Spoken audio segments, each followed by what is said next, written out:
let's go! Welcome back to the Fly. We're previewing the predicting and recapping World Junior Championships, their Men's World Championships, the Women's World Championship, the U18 Men's World Championship. Expect the unexpected. Absolute abomination of the Canadian Junior Nationals. I have a couple extra words I want to use on that one. And it's Freebird. Freebird. Gold medal, let's go! Welcome back to the Fly. We're previewing the predicting and recapping World Junior Championships, their Men's World Championships, the Women's World Championship, the U18 Men's World Championship. Expect the unexpected. Absolute abomination of the Canadian Junior Nationals. I have a couple extra words I want to use on that one. And it's Freebird. Of course, the Olympics are just around the corner. I'm going to coin it the rivalry day. World Junior history! Your home for international hockey. This is On the Fly. Hello everybody, and welcome back to On the Fly. Today we are going to be watching Canada and the USA duke it out for a gold medal. It's been a bit of a tournament for both these teams, really. Look at the US, an absolutely dominant performance. And today, for the Canadian squad, they are going to look to see if they can pull off the miracle on ice, except kind of on the other side of it and for Canada. So time will tell. And you look at these teams, obviously two really good teams. The US, a bit more on the younger side. The Canadian team, more on the older side. So we'll see today if that veteran and that experience factor is going to play a big part in this one, because you look to it, big game, huge moment for both of these teams, and you tend to want to have people who are players who have been there, who have done that before, and it should be interesting. It should be very interesting, actually. Let's see here. My prediction is USA 4-3 Canada in overtime, but I will support Canada. I am hoping for Canada too. We typically don't do Canada games for these live streams. It's been since, I guess, 2023. I guess you could extend that to 24 for back in the World Junior time. But this is going to be the game of all games, and gold medal on the line. You see a little graphics are all set up with the gold trim today. And we're going to see if Canada's able to pull off the gold. It seems to be a very red and white crowd today in the stands, although it's hard to tell if those white jerseys are American or if they are Canadian. But time can only tell. And hopefully, Canada can pull through with the gold today. Think about this tournament. A big win earlier today by the Swiss in overtime over the Swedes. That was a really well-played game by both sides, and one that I think most of us were expecting to be close, but it was a really well-played game by the Swiss. They end up taking it later in the overtime period, and really, I mean, no one better than Liam Mueller to kind of find that winning goal for them. As they're showing the coaches, we are moments away from puck drop today. It's been the tournament, and let's just hope that Canada now can find their groove. Canada is in their whites. The USA, I would assume, are in their blues. They haven't shown the US team quite yet, but I would go on the assumption that the US are going to be in their blues today. And the big difference in today's game from the prelim game is that Canada does have their captain, Marie-Philippe Poulin. So that's a good sign, right? You'd really hope so. You'd very much hope so.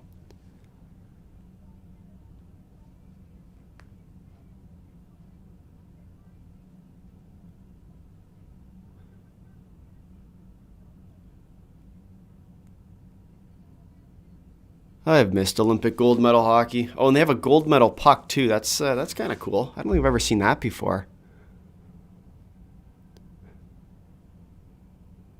Here we go. About to drop the puck. They're showing the puck. We're still showing the puck. Still showing the puck, and we're about to get underway. Turnbull loses the draw to Carpenter.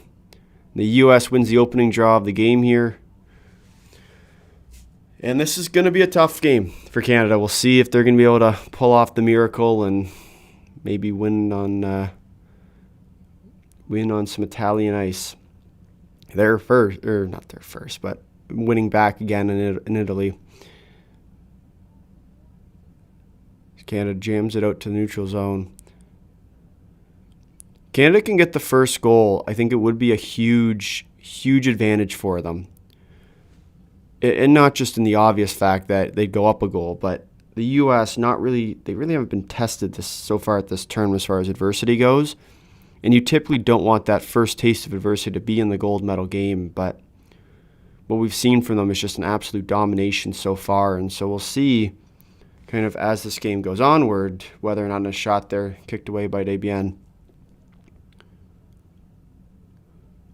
Fillier chasing Murphy down into her own end. Rims it around. Malte kicks it around.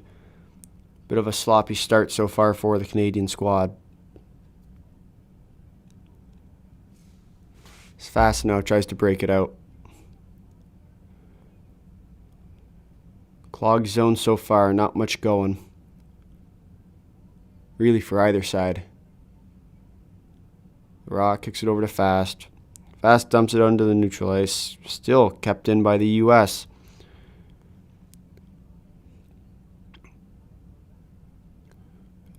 And that'll go for icing. 18-17 left to go in the first period here. If you have not already, be sure to drop your score predictions for this game in our chat. Hit the like button, hit the subscribe button. We did hit our 1,500 subscriber mark yesterday, so thank you all for subscribing. We're also now chasing our, 2,000 or 1,600, depending on how ambitious you want to be. So if please do hit the subscribe button. We do a bunch of different double IHF content, which includes every 4 years the Olympics. We do the Women's Worlds, the Men's Worlds, the Women's and Men's U18 tournaments, as well as the World Juniors. So if you enjoy international hockey, enjoy cheering on your nation, or cheering against your nation in some cases, please do hit the subscribe button so you can be notified, hit the notification bell so you're always notified when we do go live, like these games, as another offside. And it has not been a very good start to this game, to be completely honest. And it's been a bit of a slow one, as they're showing Poulin now taking the cart with Brandley in that last game. But can't keep Captain Clutch out for very long. That's the one thing that is a given in this sport. The Canadians will dump it down deep into the U.S. end. 17:30 left to go in this first period.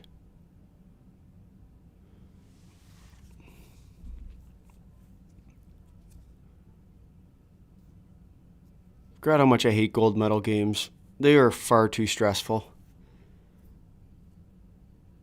Ambrose picks it up, shoots it down deep, and it'll be tipped in by Watts. Watts, with the puck, doesn't shoot it. Watts kicks it out. Claire Thompson, with the shot. Misses just wide. Steckline to Joy Dunn. Thompson. Back to Ambrose. Ambrose passes it to Fillier, just passed her stick on that one. It's been a very sloppy start to this game, really, for both sides. Haven't been able to generate much. Knight jams it out front, and it falls off the stick. Oh.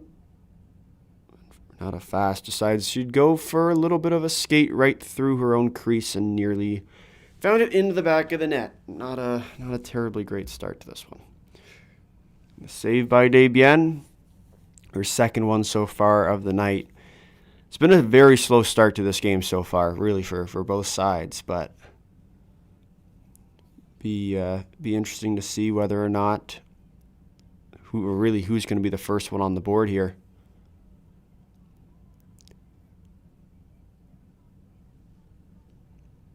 Face off won by the Canadians in their own end.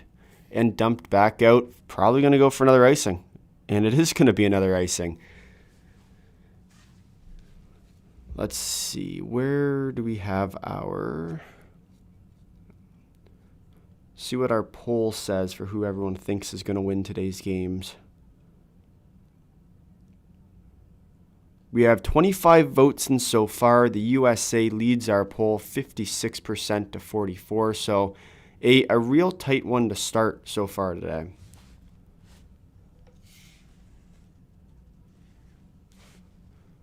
And another one kicked out and saved by Debian, covered up. You'd have to think in this one that both teams kind of feeling each other out, especially early on. You have the U.S., who's already dominated them once, doesn't want to give the Canadians too many chances early here, but at some point, someone's got to take a risk and try and go for a goal. Although we have seen in the past as well that they like to kind of feel each other out for as long as they possibly can. And then once that first goal does end up hitting, then all of a sudden it becomes a little bit more tight. A shot there, kicked over the glass by Frankel, or maybe saved.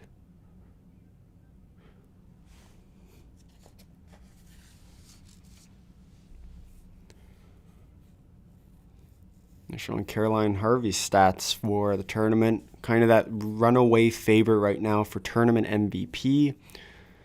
She's had a pretty good tournament, and I'd say between her and probably Daryl Watts for Canada, probably your two leaders as of this current moment for who ends up taking it as far as the MVP goes. Hope you keep posting the shots on goal. It is 3-1 right now for the U.S. Poulin, backdoor jam play, can't find it through. It is 3-1 right now for the U.S. in shots. It's not probably going to be a terribly shot-heavy game today. Both teams are very sound defensively. But I will make sure to make it a point to keep saying it verbally about the shots. Debian with another cover-up there. 3-2 now for the U.S. for their shot totals. They're showing Captain Clutch's knockout stage goals with 7 gold medal games with a goal, or 7 goals in gold medal games and 5 game-winning goals. And so the Canadian team is gonna look to her to be a kind of that difference maker today, where they didn't have her in the last one. But games get important. We tend to see that she can be the real difference maker on a team like Canada. As Clark kicks it out to Turnbull. Turnbull dump it back in, and the Canadians will go and try and dump and chase. They will come out of it on this one. Stacey kicks it down to Turnbull. Turnbull passes out in front. Shot blocked out in front. Jakes from the point doesn't make its way through. Harmon stretch pass. Abby Murphy shot kicked away by Debian. Wow. Good save there by Debian on the streaking Abby Murphy. Always a tough one to try and save. Beautiful stretch pass there by Caroline Harvey.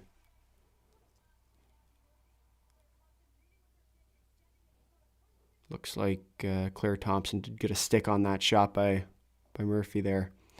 But 0-0 game early on here. 4-2 are your shots. 14:27 left to go in the first period. And for this Canadian team today, did you just get a penalty? Oh, Canada's going to a power play there. I'm not overly sure why, but they will go to the power play. Oh, too many players on the ice. Fascinating. You don't see that one every day.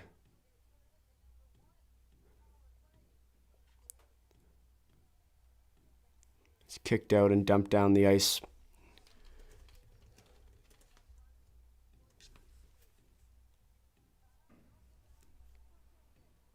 Svillier will bring it up the ice here. Dumps it down deep. Poulin shot saved by Frankel. Low angle shot.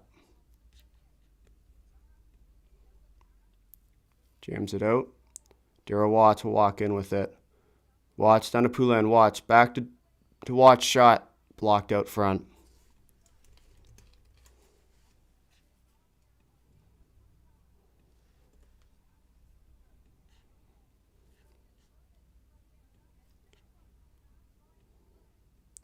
Poulin Down low and just goes back off on the give back from Watts there. Canada's been really struggling to get much going here. Fast shot saved. And the puck will probably come right back out. They've been really struggling to get much going here. And even on this power play, and it's kind of that kiss of death early on, is you have to be very careful not to lose your momentum early here. Jakes will dump it down for Gosselin. 19 seconds left to go on the power play. Walks out in front. Still does not shoot. Ambrose shot with traffic in front. Frankel scrambling. Puck comes loose. And once again, can't hold the line as the puck flips over Ambrose's stick. This power play will come to a close. It's Gosling with the puck.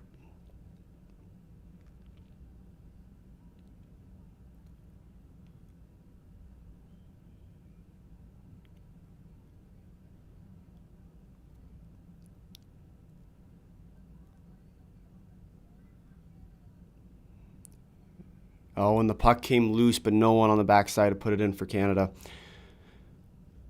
Penalty was okay. The power play was okay, I guess. Like, it wasn't great, right? And you kind of want to see, especially on that first one of the game, that you need a good power play just to lead your team through it. And coming in that this is going to be a tough game to win, and that's just part of the beauty of it. But you need your team to be playing, and you need to be at your best, and special teams are a huge part to any upset-worthy team. And if Canada can't get that, this is going to be a tough game for them. Any opportunity the U.S. gives has to end up in the back of the net in some capacity. So we'll see whether or not they are able to get that first goal today. A first goal is going to be realistically one of the few shots Canada will have at pulling off the upset. And not just because they'll go up, but the momentum you get from scoring first. And I'm sure there's a stat behind it, but I know these teams are kind of well known for trading goals off the top and eventually getting to that overtime frame. But the fact that there is a belief portion, Canadian belief is relatively low. And yes, you come in, you're expected as a Canadian team, especially on the women's side, to win the gold medal. But it's always a tough tournament, especially with this U.S. team this year, who is so good, who is on the rise, and now you have to try and upset them. Not really what Canada's been used to over the last however many years, where they've always kind of been considered a favorite to win this tournament, and now all of a sudden they're not. And so it's definitely will be a bit of an adjustment for them to kind of find that groove. But early on here, they've looked like the weaker team. It's just a matter if they can find that groove coming and really capitalize on it.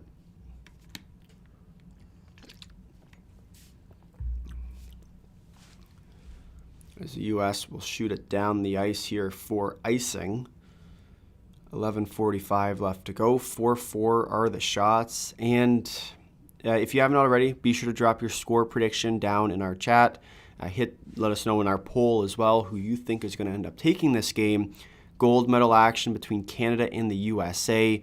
One of the best rivalries in all of sports. And we'll see whether or not Canadians today, go Canada go, are going to be able to pull off the win. As Murphy comes jumping through the gap there. Really well played. Murphy without a glove. Shoots it around. Down to Harvey. Shot out front. Passes across. From the point, blocked out front. Well, the one good thing about Canada so far that we have seen, and not to be nitpicky on bad things all the time, but they have played extremely well defensively. Not much has gotten through, and the quality of chances have been very poor so far from the U.S. side as well.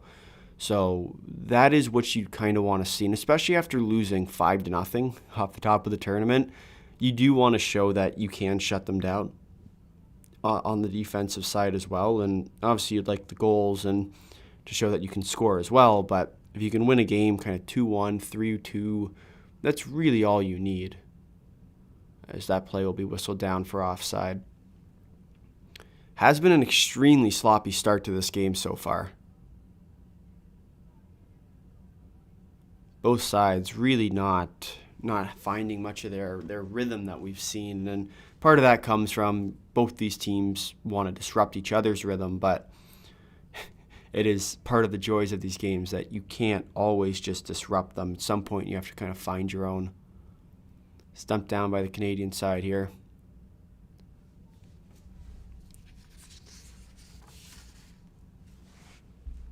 Barnes will rim it around. Onto his Knight of Hillary Knight. Onto the stick of Hillary Knight. Stack line. Jams it down, and it's going to go for another icing.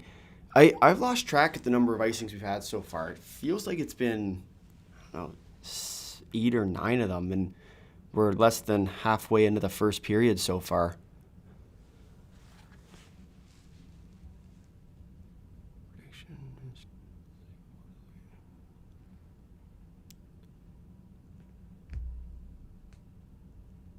Canada wins the face-off, shoots it, and misses the net.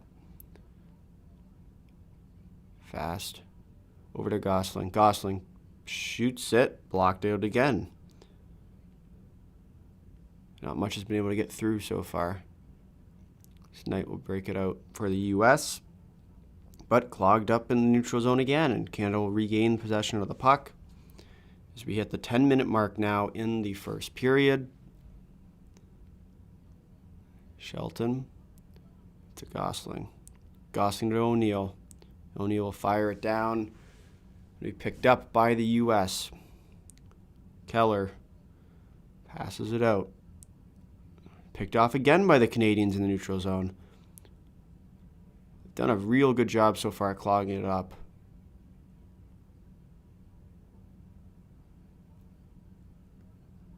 Keller.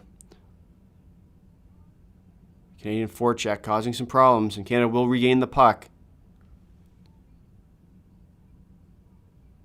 And another turnover. Canada picks the puck right back up at the neutral zone and will dump it right back in. Seems to be more of that dump and chase type where it's just all pressure all the time. The U.S. will dump it down. 9 minutes to go now in the first period. Thompson to Jakes. 2-on-2, breaking out back the other way. Emily Clark down the way. Throws it out front to Laura Stacey, who can't find the tap in. Fast shot. Misses way wide. Clark throws it around the boards. Down to Renata Fast. Picks it up at the blue line. Fast over to Shelton. Shelton shot. Blocked out front again. Can't find its way through.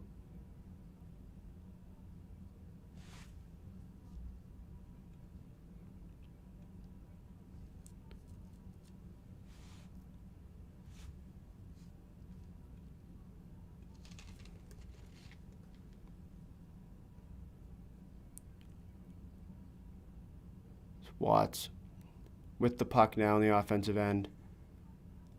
Shot from the point, tipped, can't find its way through again. Canada really struggling to find and hit the net so far in this game. They've had numerous chances coming down, just haven't been able to find that kind of one standalone chance so far.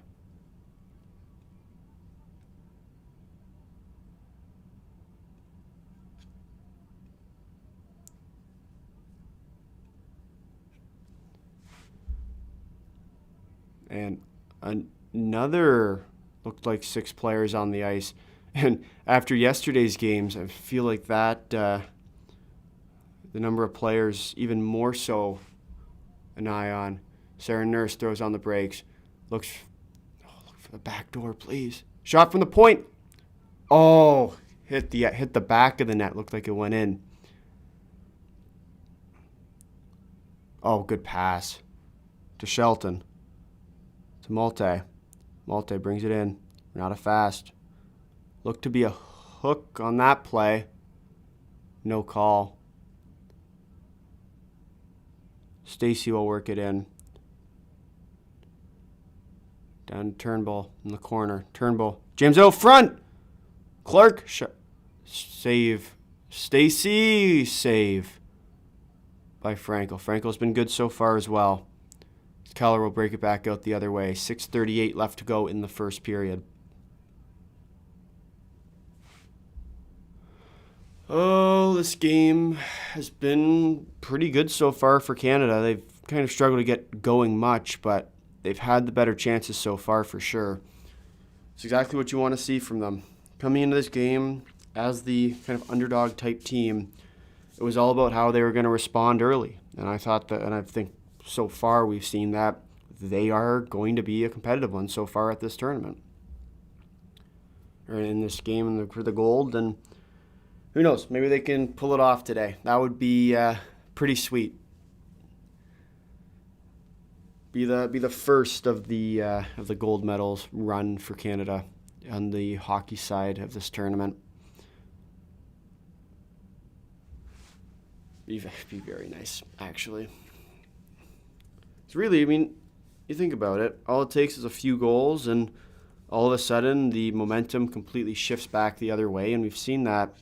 Yes, rivalry wasn't great. Yes, actually really any of the tournaments so far haven't been all that great. The Women's Worlds wasn't too great for Canada.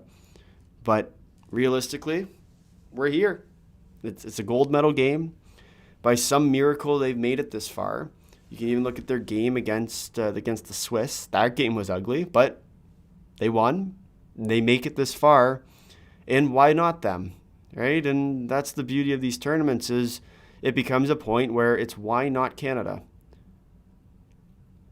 As they're showing the 2018 Olympics, 2022, back when Canada did end up winning it. See if history can continue to repeat itself for this Canadian team today.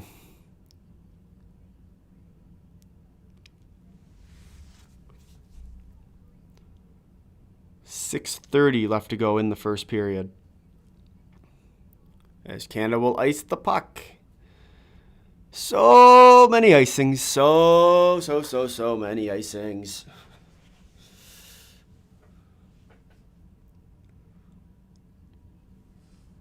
As they're showing Captain Clutch, Captain Canada, Marie-Philippe Poulin, who's coming to avenge her team.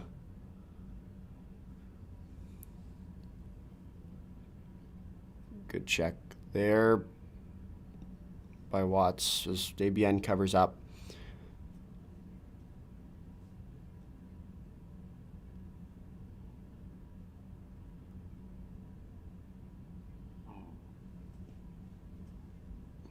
How is everybody doing in our chat today? Feels like it's been a little bit quiet. Is everyone stressed over this one? I know I am.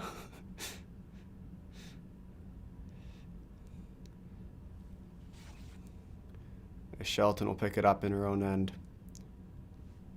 Murphy picks off the puck. Tries to throw it out front, but no one there.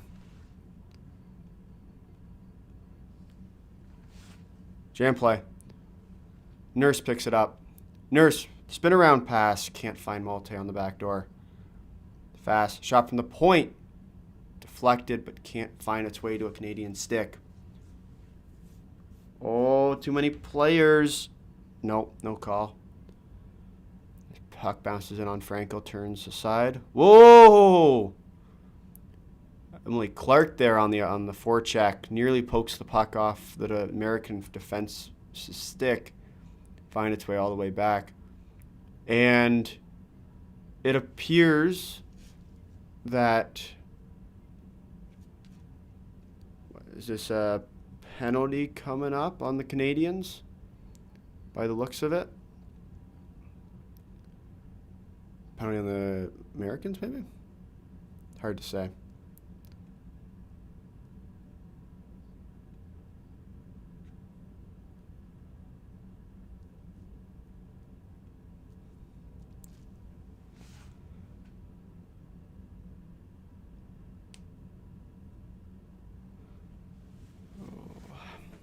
If you're going back to another commercial break.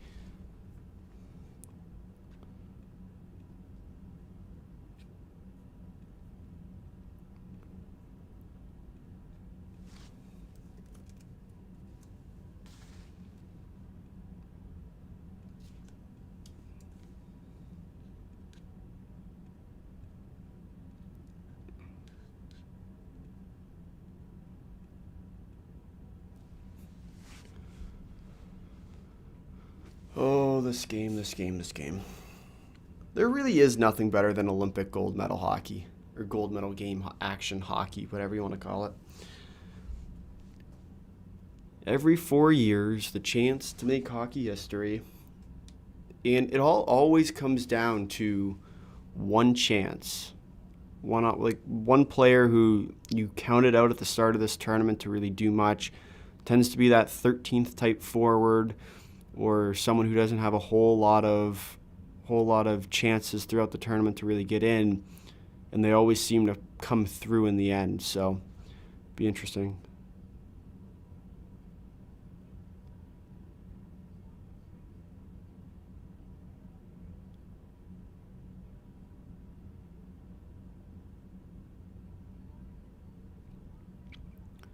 There's no penalty there. I'm not entirely sure why the whistle was blown. I'm not sure they know either. Oh, and passes out front.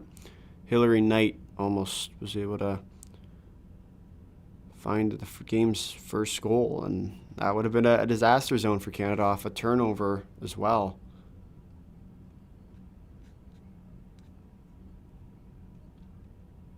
And there's a penalty coming up against, I believe, the U.S. And it'll be Joy Dunn going to the box for the Americans. And Canada will head to another power play there off what looks to be a trip. Switzerland is the biggest surprise for me at this tournament. I would have to agree. And you look at them as a team that coming in kind of expected to be that 6th place team behind the Swedes, behind the Czechs, behind the Finns. Oh no! Picked off by Skamura. Skamura all the way back and taken away by Renata by Fast.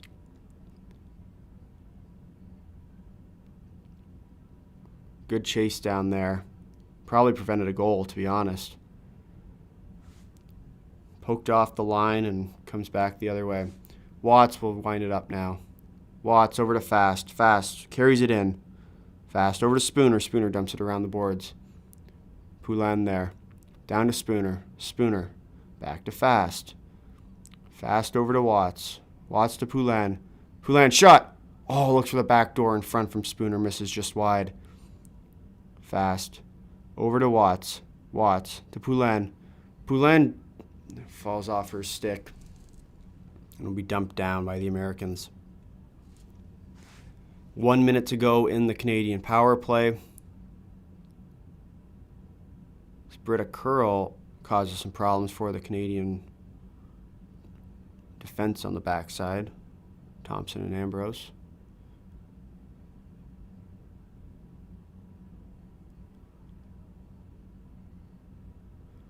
Picked off again.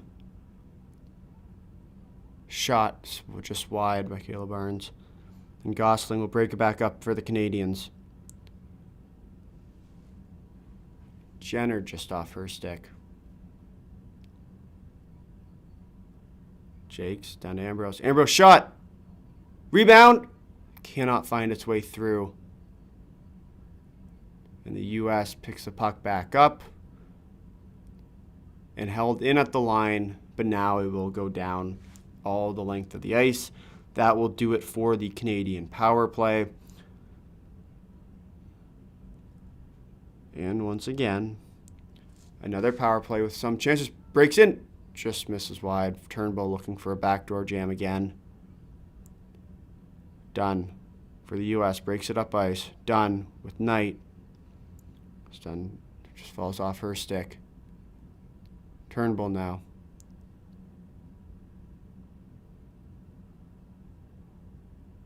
The Rock over to Stacy. Stacy worked over by Heisey. Oh, great pass to Nurse. Nurse works in. Throws on the brakes, throws it out front. And covered up by Franco looking for a backdoor feed.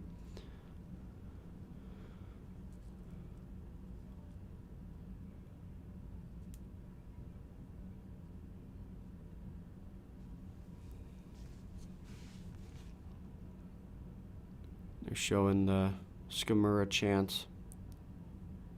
Fast comes all the way back down and breaks it up.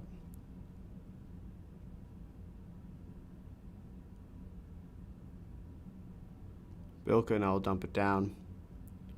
Fast. He tries to get it to Gardner. Keller picks up on Edwards' shot from the point. Blocked out front by Thompson. Thompson loses the puck. Heisey picks it up now. Heisey walks around the line. Heisey passes it off. Back to Keller. Keller shot from the point. Saved by Desbiens. Lots of sticks out front looking for the deflection.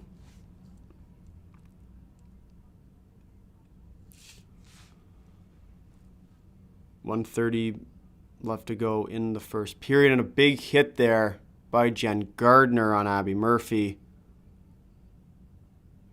Doesn't appear that there will be a call.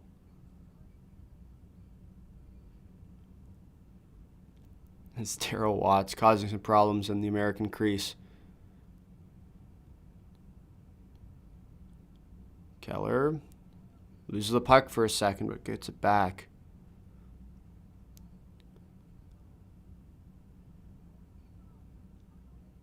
Keller over to Edwards. Edwards banks it off the boards. Canadian bench calling for an offside there, but no, they will not get the offside call. Down to Shelton. Shelton. Poulin in her own end would bring it back for Larocque. 1 minute to go now in the first period.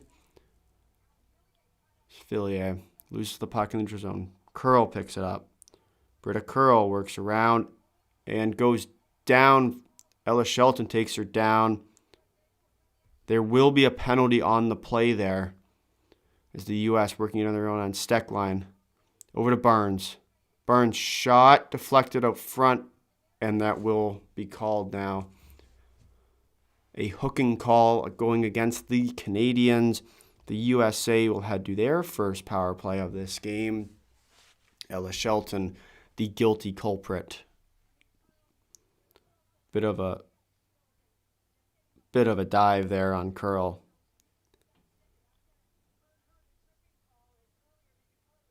A good save by Desbiens as well. Less than a minute to go. There's 14 seconds left to go in this period. The U.S. Going on the power play now. They will have 14 seconds now and then a minute and 46 seconds on the start of the second period. A big opportunity here for them to get on the board and get on the board early, especially for a team like the U.S. where they were looking for this first goal. They want to remind the Canadians and show them that they have no chance in this game.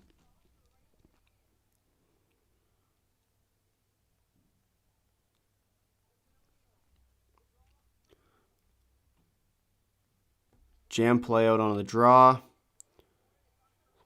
As O'Neill sits on the puck. 5 seconds left to go. Shot tipped out front. Misses just wide of the net. Keller walks the line, and that will do it for the first period in this one.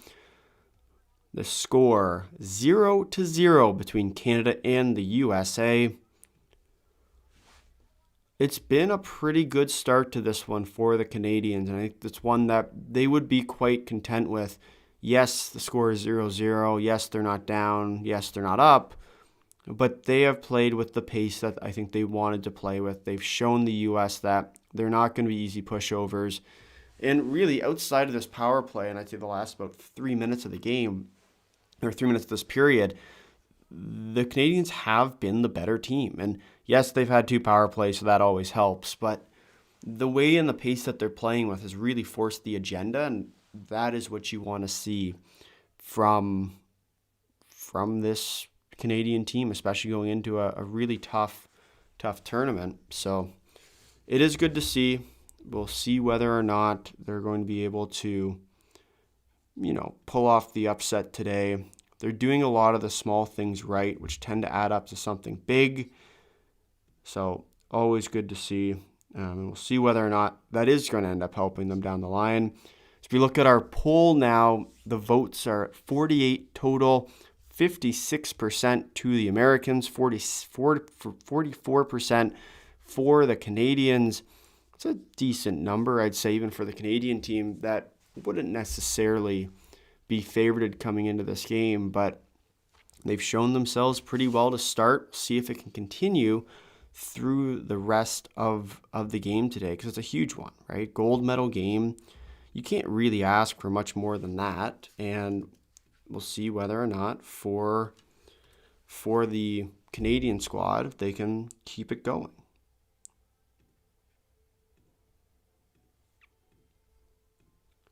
Because coming into this tournament, it was always going to be between Canada and the U.S., and it's part of the beauty of these tournaments is you tend to know it's more of that kind of decided outcome before it even starts.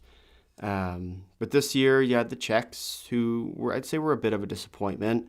You had the Swedes, who, once again, another kind of disappointment, but they were knocking on the door, and I think very much reminded of that fact today on just how close that these tournaments can get, especially on kind of that lower end side of the bracket, where it's not necessarily going to go up against teams like Canada or the US, but they're going to be close. And that was probably one of the best parts of this tournament, was you had teams like the Swiss, like the Swedes, who not necessarily expected to pull off any upsets, but still were competitive teams at this tournament. And so very good to see.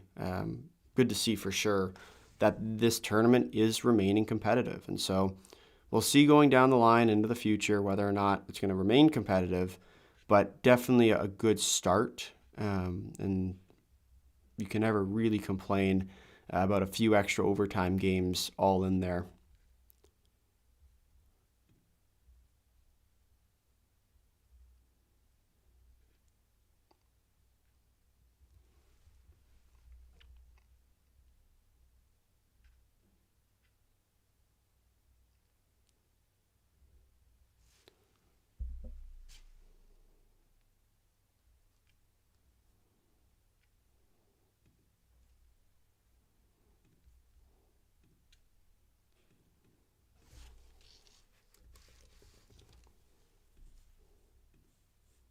And so we will now pull up the playoff picture for this tournament. And there's a few things to kind of look at when we take a look at it, right? And for a team like the US, right, it has been a very easy road to get here. And you look at it, right, the 6-0 win over the Italians, the 5-0 win over the Swedes. And this game is another one where they're expected to blow out their competition. And they haven't faced that adversity yet at this tournament, which could be a sign of things to come, but it can also be a bit of that kind of curse at the same time. And so we'll see whether or not they are going to be able to keep it going at this tournament. And we talked a little bit about it off the start, but worth re-mentioning the game today between Switzerland and Sweden, another really good game and a well-played one from both these teams. Goes to overtime, and then in the end, a game winner to earn them the bronze medal, their first in quite a while, and goes to remind you that these tournaments are extremely close. And I know kind of the headlines coming in are, well, no one's going to compete with these two teams, Canada and the U.S., but teams are catching up. And they're getting closer. They are on the rise. And as much as they might not be there yet, we saw what the Swiss were able to do against Canada, a team coming in that weren't expected to contend. And I still stand by what I said in, I can't remember which day recap it was, but if the Czechs played Canada in that semifinal, if the Swedes played Canada in that semifinal, they would have won. And Canada would have been in the bronze medal game here, probably would have beat whichever team they were going to end up playing. But if either the Czechs, if it wasn't the Swiss is basically what I'm getting at, they probably would have won that. The other team would have won that game, and Canada wouldn't have even been in this gold medal game. But it's the fact that matchups are extremely important. Canada, because of the way that they played, they ended up with a relatively easier seed in that semifinal. We turned out it wasn't, considering that the Swiss ended up winning today. But it is good to see, is what I'd say, more than anything else.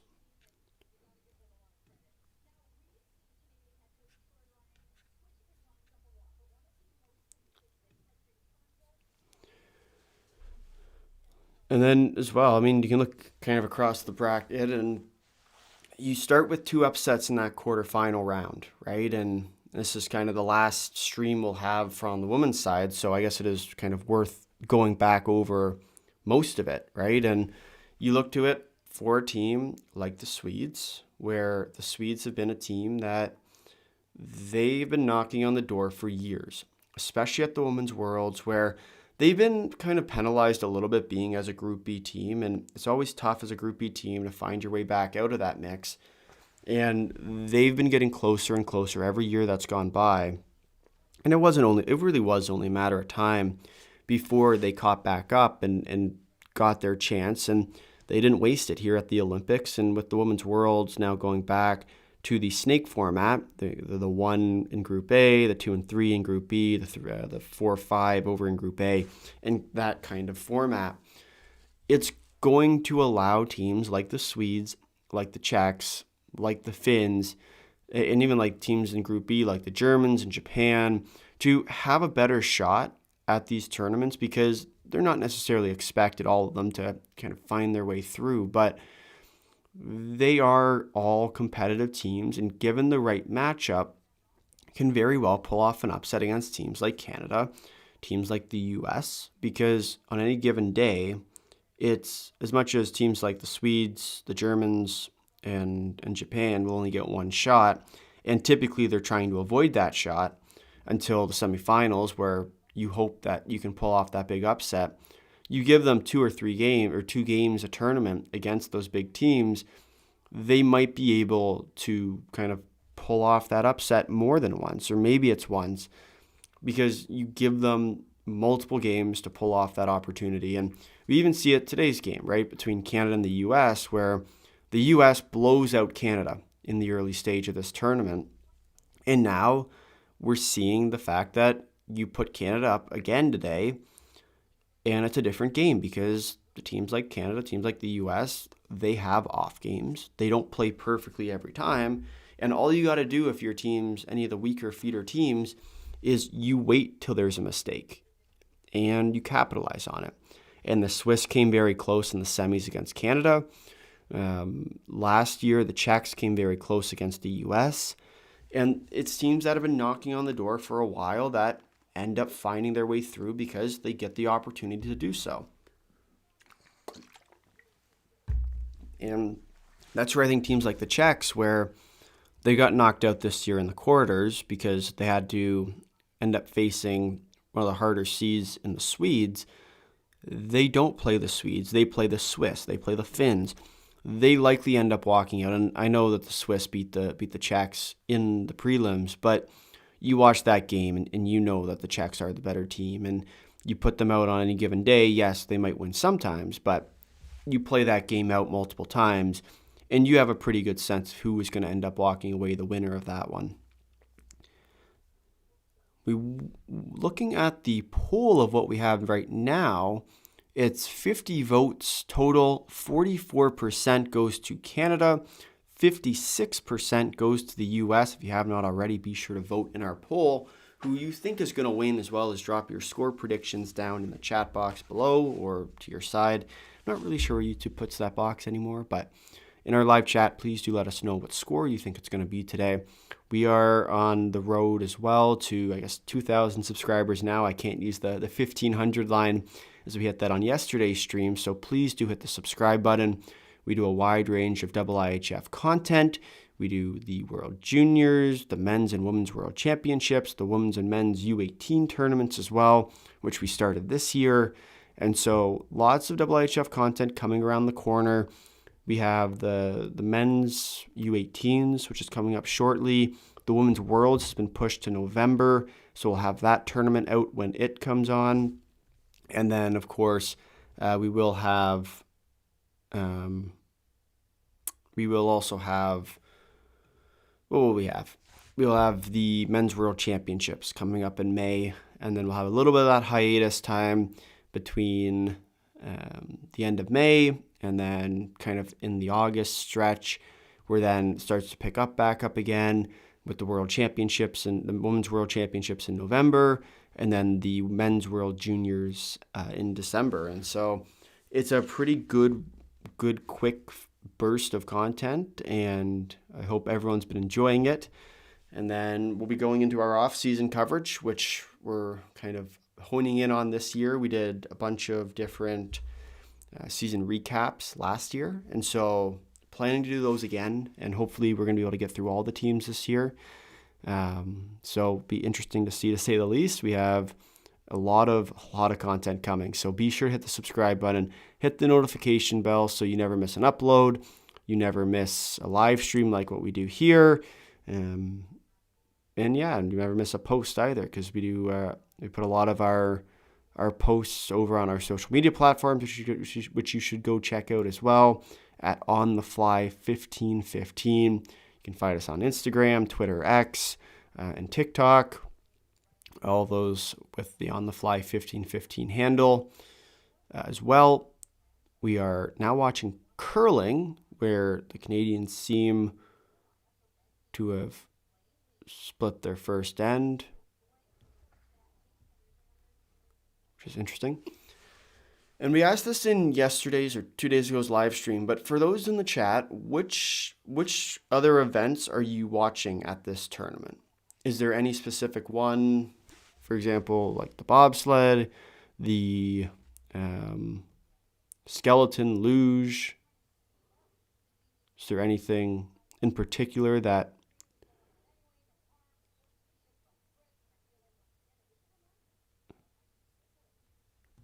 you like to watch? As there is a big tumble in the men's curling semifinals, which is fascinating as well.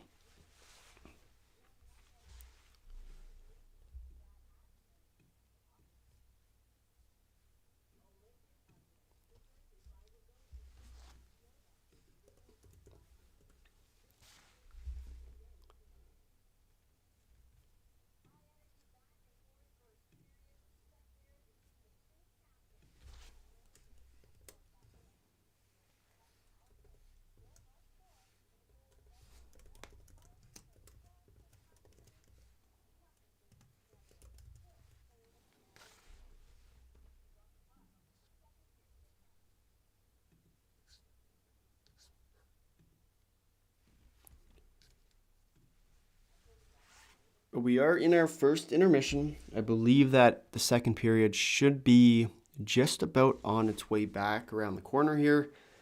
So we will be getting our second period action.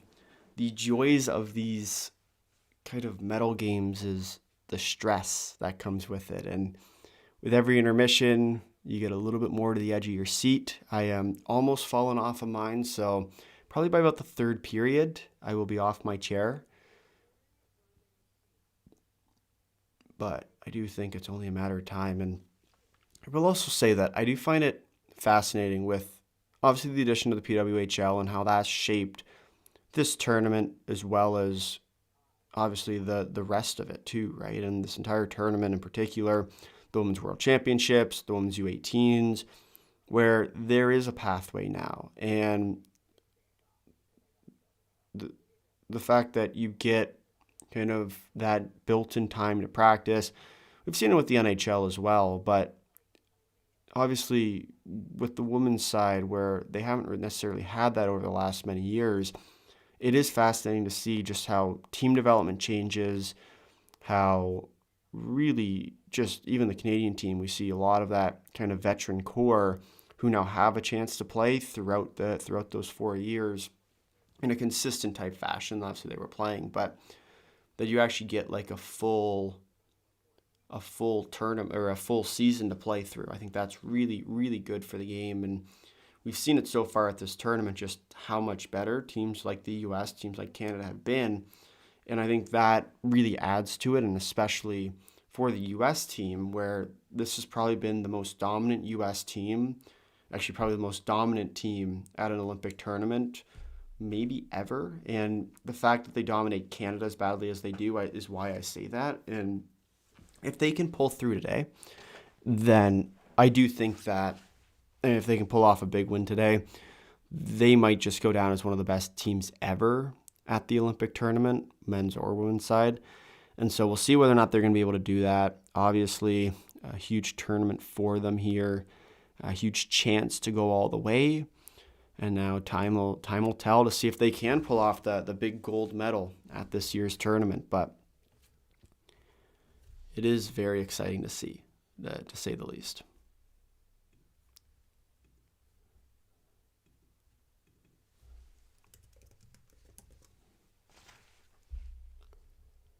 Still 0-0. Yep, it is. It's been a really good game, though. I do have to say.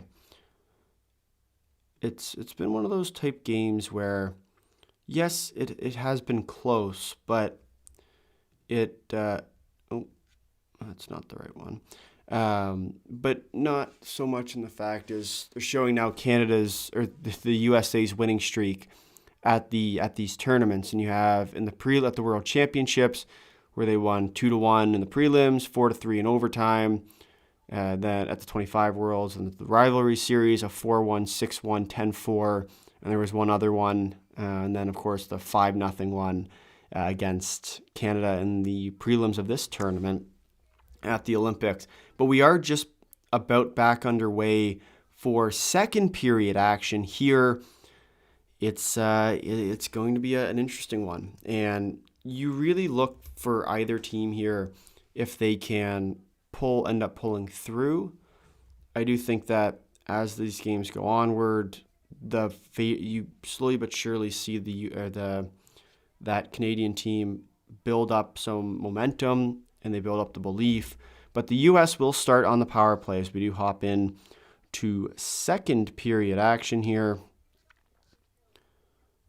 A huge period at hand for both these sides, and in many ways a huge power play to start this game for the U.S. team.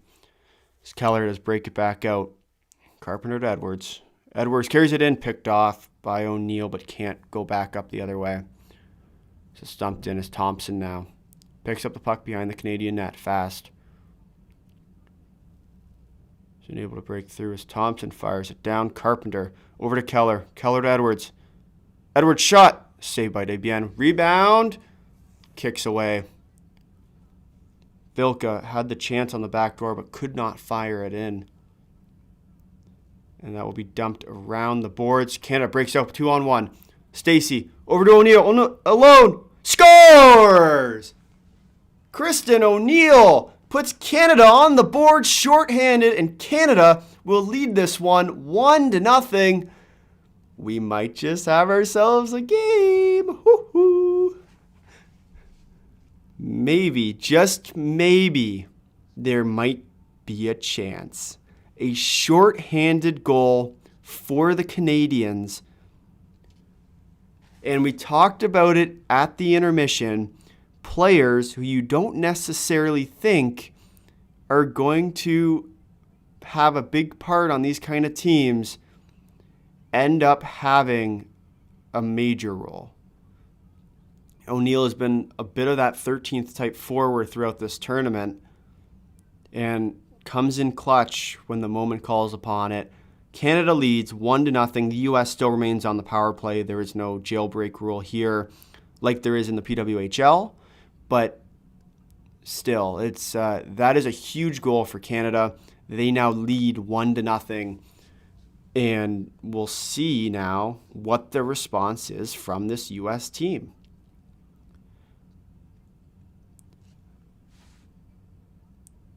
That will be their second goal they've let up all tournament long. Let up one against the Czechs, but they've outscored teams so far 31-1. So Murphy jams it out front, looking for Knight, but can't find her.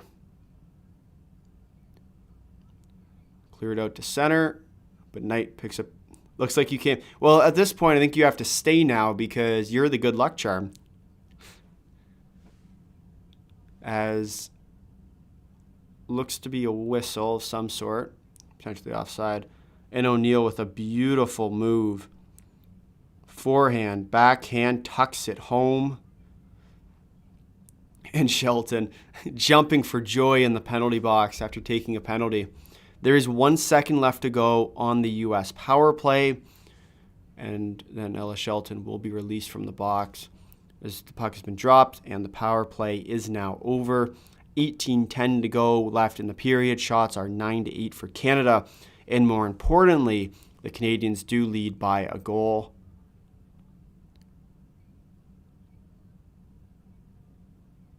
As I believe it might have been another offside call. This game still has been pretty sloppy so far, to be completely honest. And it's obviously it's good to see Canada up, but this game is very much far from over. Yeah, it was another offside call. He's rimmed around the boards. The Canadians feeling a little bit more kind of that energy, if you will. It's good. It's very good to see. It's what you really need to see in many ways. Fast kicks it down to Shelton.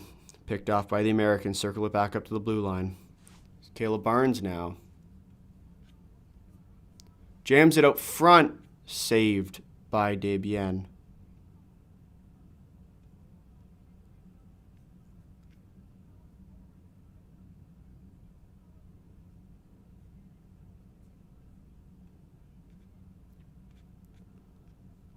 Now I'm curious, as always, to see how much that changes our poll, as we now have 58 votes into the total, 53% for the Americans, 47% for the Canadians, and a huge opener for this Canadian squad. Kicked away. More of that neutral zone type game, and Edwards throws the puck back into her own end. Keller now picks up the puck, cycles it back to Edwards, who will turn it up ice for the American team. Skamura tries with the breakout pass, but goes just off the stick.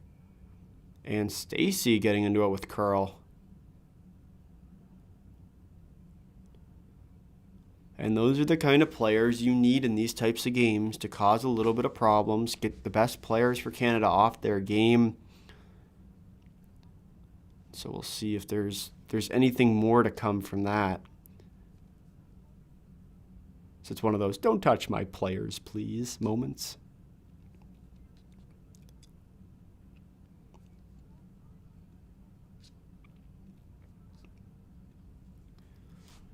Canada now gets the puck, looks up ice with it, Turnbull dumps it down deep, and it's more that kind of dump and chase type game we've seen from the Canadians. That forecheck for the Canadians today has been working a lot better, and that's one of the biggest differences, I'd say, from what we saw in their opener, what we've seen at Rivalry Series, is that forecheck just hasn't been as intense as it needs to be.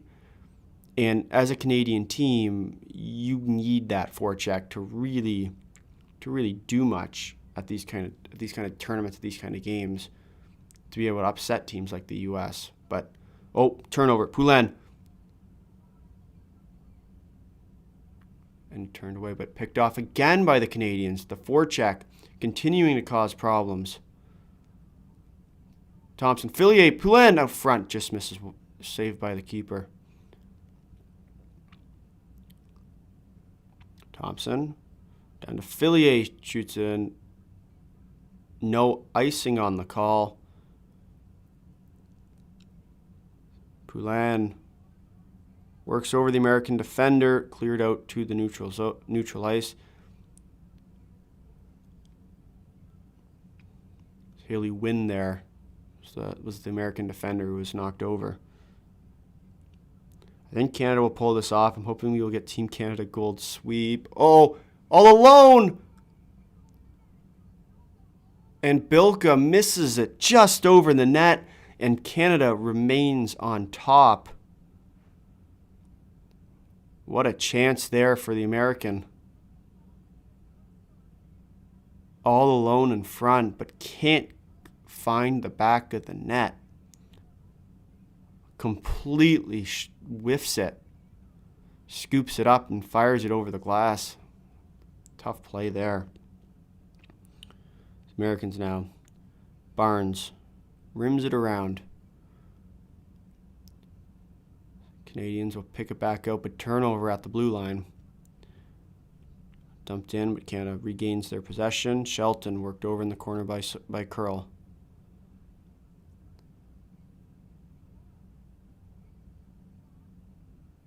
Nurse tries the firing play. Malte will break it out for the Canadians.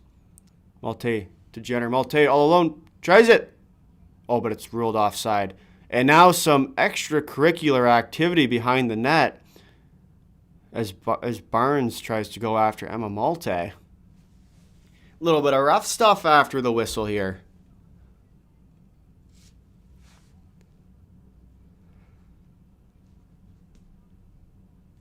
As they show the coaching staff for the Americans.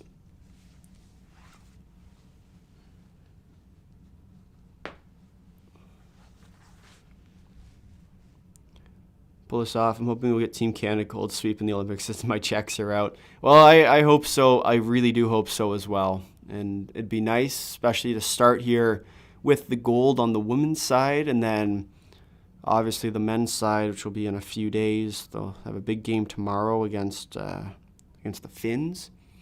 They can win that. Of course, probably a date with the Americans, most likely. It's panic. Send a Zumwinkle. Oh, and Spooner picks up the Keller turnover at the blue line. Spooner works down. Can't find it all the way.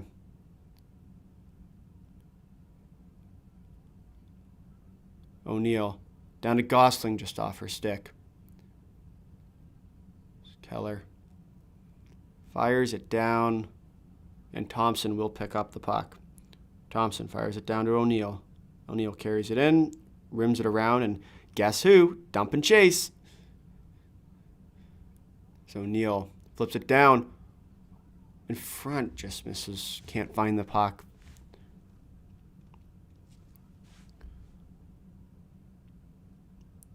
Hello. Clark moves it up ice. Dumps it down for Stacy. A good contact there from Keller to clear Stacy off the puck. And Turnbull now on the forecheck. Creates a turnover. Watts gets the puck for the Canadians. It's fast. Oh, just off her skate. Can't pick it up, but will be dumped back down into the neutral zone. Shelton separating the Knight shot from low angle. Good save there by Desbiens. It's fast. Is it up for Poulin?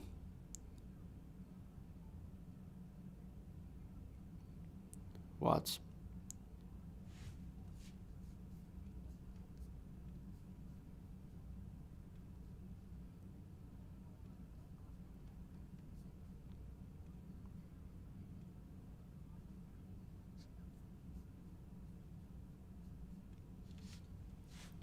Win. Moves it over for Harvey. Harvey, the Americans' best player so far at this tournament, likely will win MVP, assuming the Americans end up taking this game. Murphy down to Win. Win to the point. Harvey shot. Deflected. Great save by Desbiens. Kicked back out the rebound. Harvey throws it out. Can't find it. And Watts dumps it out, but it's kept in by Curl. Haley Wynn moves down to Curl Salemi. And it's cleared out by the Canadians. Some testy moments there. Curl stops on a dime, but picked off by Nurse. Nurse will go all the way with it. Nurse, the move. Jams out front and saved with the pile up in front. Testy moments there for the Americans, but they are able to turn it away. Kristen O'Neill with the opening goal does put Canada up by 1 as we head into another commercial break. I have been very impressed with how well the Canadians have played so far in this game. And obviously, it's always tough, right? It's always tough as a Canadian team coming in, a lot of pressure on you. But it goes to show that they were ready to play. And it's one of the biggest differences between their game today and their game in the prelims was that they know that they're not going to get pushed around.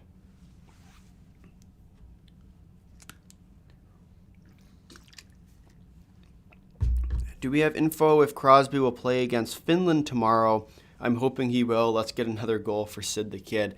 I haven't heard anything so far today, It's still a little bit early for that. Typically, it'll be a little bit later of an announcement.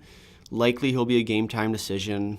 If he'll wake up tomorrow, see how he's feeling, and then the Canadian team will likely go from there. They have the earliest time slot tomorrow, so whether or not we'll hear, it'll probably be relatively early morning here on the Eastern time at least.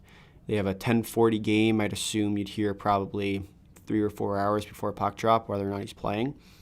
I don't think they're going to rush him, and especially when you go up against the Finns, yes, you want to have your best team going up against them, but for Canada, they probably are going to be able to get away with not having Crosby in that game. It's very similar to the way that Poulin was held out for most of the early games at this tournament, and you would have liked to see her not play against the German team, but ultimately it comes down to how Crosby's feeling shot from the point, just misses wide.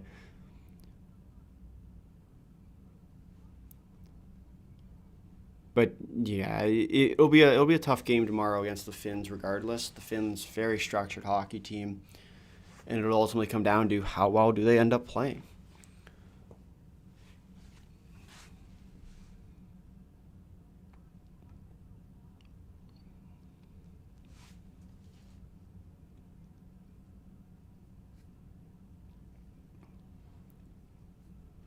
Canada does lead this one, 1-0 the score on a big goal from Kristen O'Neill on a short-handed opportunity. As O'Neill now out there for the Canadian team. Barnes winds it up behind the American net. Barnes. Oh, and a great play there by O'Neill, but kept in. Thompson loses the puck. Coin, Schofield. Misses it. Steckline. Down to Coin Schofield.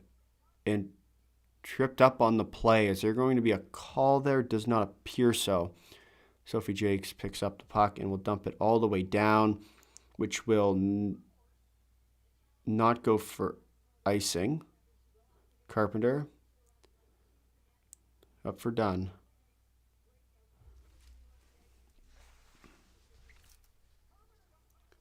Carpenter misses just wide of the net.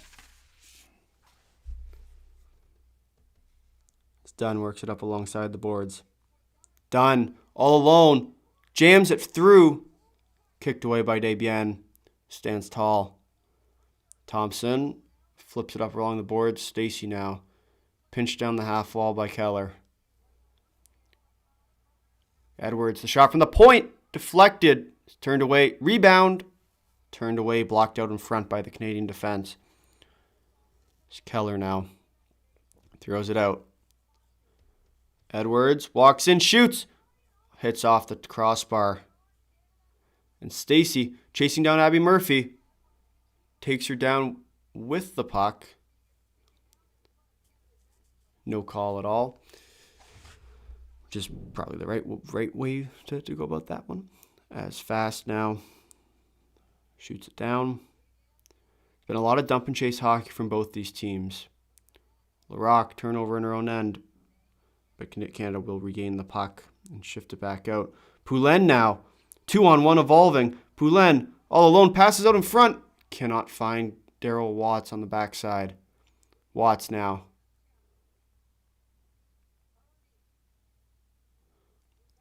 As the U.S. regains possession. Win with the puck. Long stretch pass there for Hanna Bilka, but does not connect. Nurse tipped in by Watts as the Canadians do dump in the puck. As the Americans work it back up the ice. Skmura, cross shot, blocked out front by Caroline Harvey was the shot on that one. Harvey. Skmura shot saved by Desbiens. Harvey. Barnes shot and saved by Desbiens, catching the puck over Britta Curl-Salemi. Real good save there by the Canadian goaltender. And Canada does still lead 1-0 so far in this one. A huge performance so far from Anne-Renee Desbiens. But I wouldn't say terribly surprising. You look at what she does and how well she plays, but for the Canadians, they're doing exactly what they need to so far. And hopefully today, and it being a different day, I can appreciate it, but so far we have decided to pick the worst games so far to cover. As far as overall end result goes, we've picked the biggest blowouts on just about every day that we've done a live stream for. So hopefully today, I hope Canada ends up blowing out the US. But if not, I do hope that we get a little bit of overtime action, because that's always a nice result.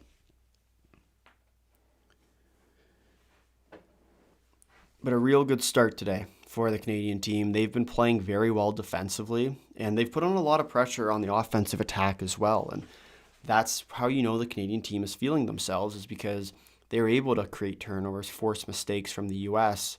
And we didn't see that really at all in their game in the prelims against the US. So hopefully a sign of real good things to come, especially in this game where, once again, it is such an important game. So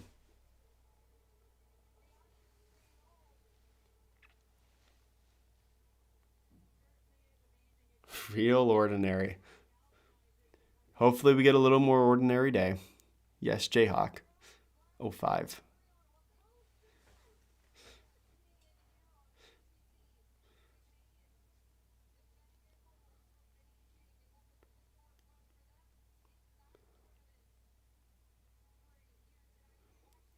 This puck has dropped and we are back underway here.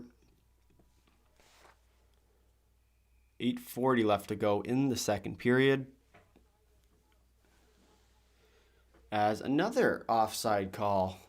It's been a very sloppy game so far at this point. The US still does lead 14-11 in the shot category, but Canada, where it matters the most, does lead 1-0 on the score sheet.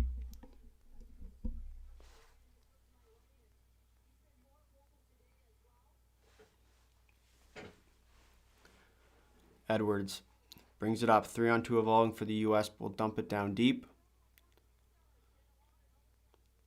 Fast. Jammed in the boards with Knight. Janicki in support with Turnbull. Kicked out of the boards. And Stacy now has it. Loses the puck. Carpenter to Janicki. Edwards out front. Shot. Misses the net wide. And it will go for no icing, as Leila Edwards does really try and milk it. Coyne Schofield now speeds it up the wing, dumps it out front, misses just the net wide. Desbiens turns it away. Jakes over to Watts. Watts now gives it over to O'Neill. O'Neill dumps it down deep. And Wynn will pick up the puck and turn it back up the ice for the US. A real back and forth game so far in this one. Not a ton of chances, but when icing waved off at the last second there. Neal over to Jenner. Zumwinkle. Jakes picks up the puck behind the Canadian net. Stretch pass just off the stick of Brianne Jenner. Watts moves it up the ice now. Watts throws on the brakes. But has the puck picked off. Stretch pass for Abby Murphy. We'll move it up. Watts. More of the same so far in this one. A lot of really well played defensive efforts, and both teams feeling themselves out. And look, Caleb Barnes now picks off the puck, skates it around, dumps it back out front. No American there. Heisey shot. Oh, and Britta Curl looking for the rebound on the backside. Can't find it. Abby Murphy. Wheels shoots. Looks for the rebound. Can't find it.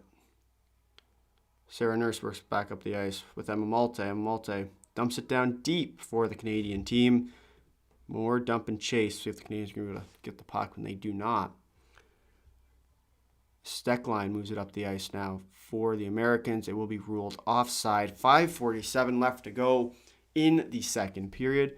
Can you tell me the exact time after a whistle?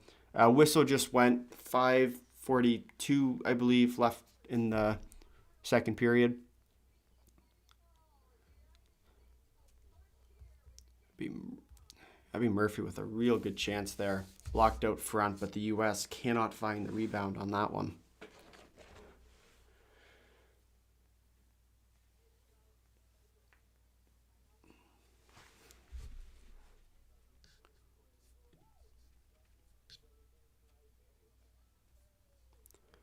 Looking at our poll, we have 65 votes in our live poll.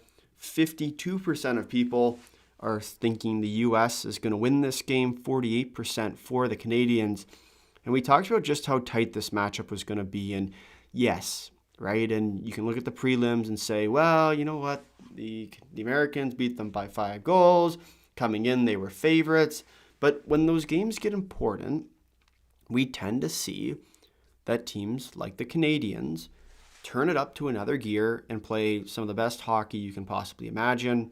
Today we have seen that, and we've seen just how well they've played, especially on their forecheck, which has caused so many problems for this American team so far in this game.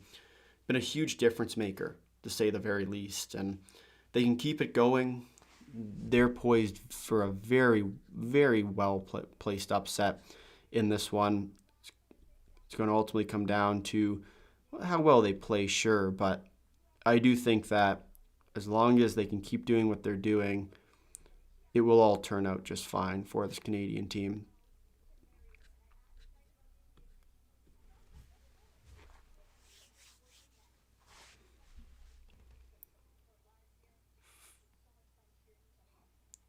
Shot by Shelton from the point, saved by Frankel.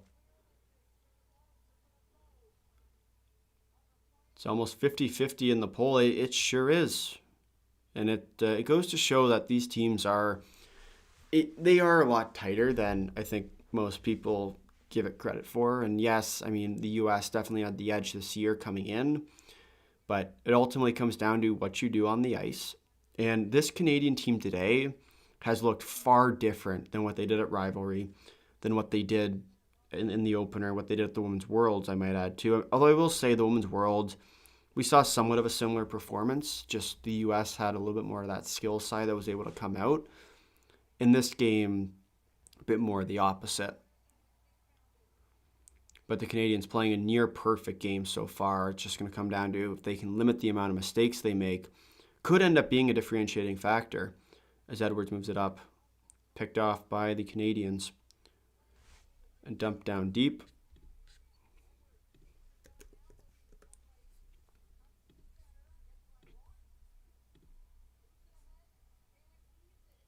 And another icing call. 5:05 left to go in this one.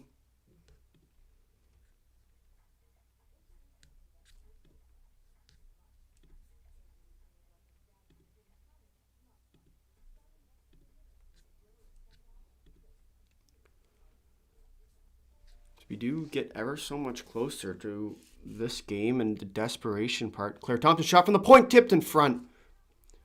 And Watts on the doorstep there. Can't find it through. Jakes walks in. It's backdoor tip by Fillier. Cannot find the back of the net. Canadians with 2 huge chances there. But Frankel standing tall and shutting the door. Fillier works in now. Fillier, White, walks the line to Thompson. Down to Jakes. Watts. Tied up in the corner. Oh, when the puck comes out, Thompson just misses that one. Thompson walks in to Nurse. And the puck comes all the way down for icing. 4:22 left to go in the second period.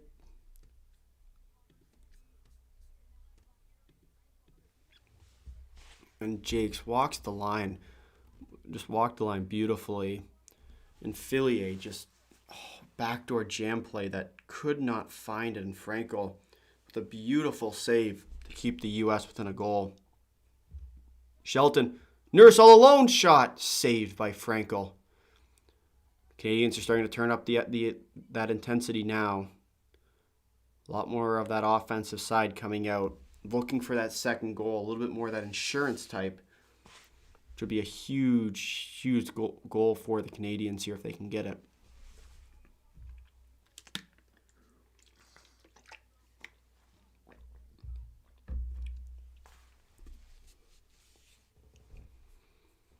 Nurse, Jenner, and Malte for the Canadians. Carpenter. Wait for them to show the rest of them. Knight and I think it's Janicki's the third one on that line. Out for the Americans.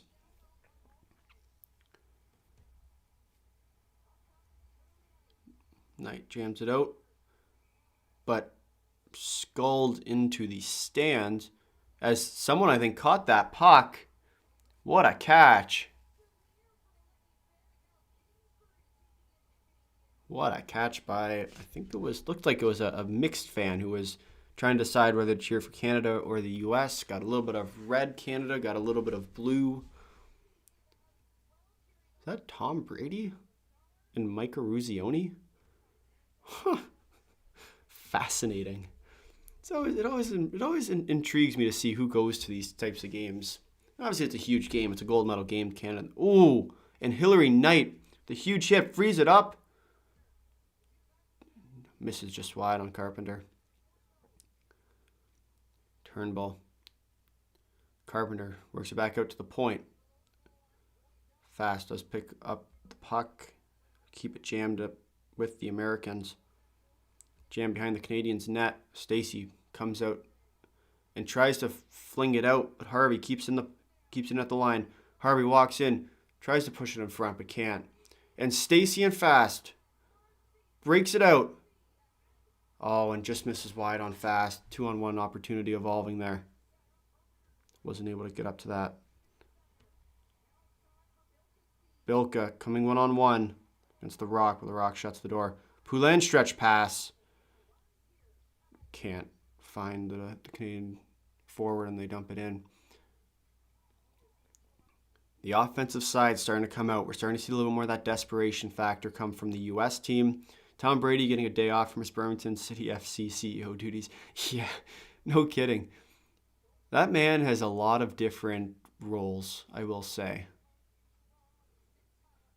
It always impresses me how he goes from basically a football player to, everything he's doing now, I guess. As Thompson works it in now. Claire Thompson walks in, jams play, and saved by Frankel.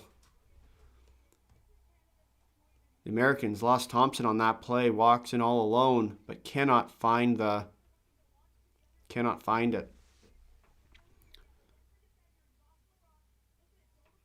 They're showing the replay there on Thompson. Gets a little bit too far in tight, tries to jam it through the blocker side, but cannot. 2:22 left to go in the second period as the Americans do take it off the draw. Skamura now works over on Shelton. Skamura, jam play out front. Good save there by Desbiens with Janicki on the doorstep. Shelton shortens up the stick, keeps it jammed up along the boards.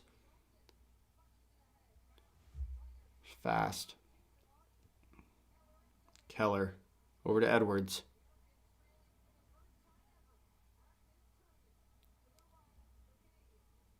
Edwards shot from the point, tipped, saved by Desbiens again. Fast. Worked over there on the blue line. Jenner. It's a curl. Up to Edwards. Edwards walks in. Win. Carpenter shot. Save. Curl with the shot there. Blocked out front by Nurse. Haley Wynn. Wynn walks the line. Moves in. Shoots it. Rebound. Kicked out and will go the length of the ice. Frankel out to play it for the Americans. Pressure turned up here. Harvey. Bilka tip play saved by Desbiens. And you're starting to see that offensive pressure really start to come Bilka shot, saved by Debian. 47.6 seconds left to go in the second period. Pressure starting and the intensity starting to ramp up for the American team, but Debian and the Canadian defense up to the task. Shots are even here, 20-20, with time ticking away for the Americans to get that goal. Yes, there's a full period left, but the way these two teams play really starts to feel that way.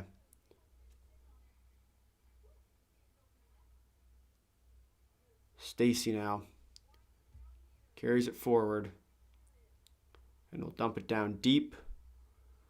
Frankel plays it out to her defender. Kicked up. Turnbull shot. Misses way wide. 20 seconds left to go in the second period. And picked off by Stacy. Oh, and Heisey back defensively to shut down the chance for Stacy.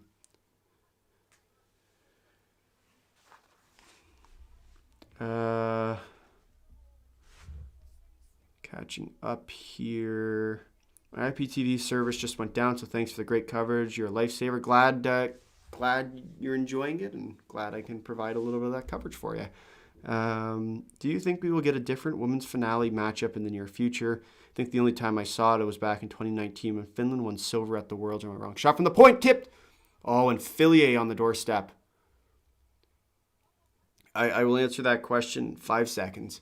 Fillier, Watts, and 2 seconds left to go in the period. That will do it. Second intermission. And wow, I mean, what a game so far for this Canadian team. I never want to say it's been a perfect period for them, but they are very close. Debian standing on her head as always. A huge part of this game and why it's been so close for this Canadian team. They are getting closer, and they're getting very close actually to pulling off the upset. The miracle, if you will, the miracle on ice. But to answer your question, different women's finale match or final matchup. Yes, I do think we're getting a lot closer. I think you even see last year's Women's World Championships where the Czechs nearly beat the U.S. And you even look at this U.S. team this year, just how dominant they were. That World Championship team was very similar to what they're rolling out with now. And I think as much as, yes, the Czechs didn't go far this year, they were one win away against the Swedes from probably pulling off one of the bigger upsets and taking down the Canadians. Because if the Czechs play Canada, I don't think with the way that the Canadians were playing in that semifinal that game would have been pretty. I think you see that the Czechs definitely upset on that one. The Swedes all definitely on the rise at these tournaments. The Swiss are always and the Finns are always a tough team to try and go back and forth. The Swedes as well, I will say, also did throw a wrench into that kind of Canada-US matchup back in 2006 at the Olympics, where the Swedes did come second place at that year's tournament. The last time this tournament was hosted in Italy. And the U.S., obviously, and the Finns, the other part of that in 2019 was the Finns nearly actually won gold. And it was, they scored, they won the game, and then it got called back due to, I think it was goaltender interference, on a pretty questionable goaltender interference call. But interesting to see, to say the least. And I do think that we are getting closer, though, to answer your question, and it is just around the corner. It really is. And is it right now? No. Maybe not yet, but the truth is the Canadian team, they're about to go through a full rebuild. So we're going to see what the next crop of Canadian-born players is going to be. And we've seen rises in teams at the Women's U18 tournament, and that's another one that we kind of see a little bit less so with comparative is, you think to kind of the men's tournament, and I hate to draw comparisons there, but the men's, they go from the U18s, I'd say half of them go to the World Juniors. The World Juniors, I'd say a quarter of them end up on the national team, and the national team, they compete, majority of the national team ends up at the Olympics. And so that evolution we see, and depends on which country as well, that has something to do with it, but the development you see across the board.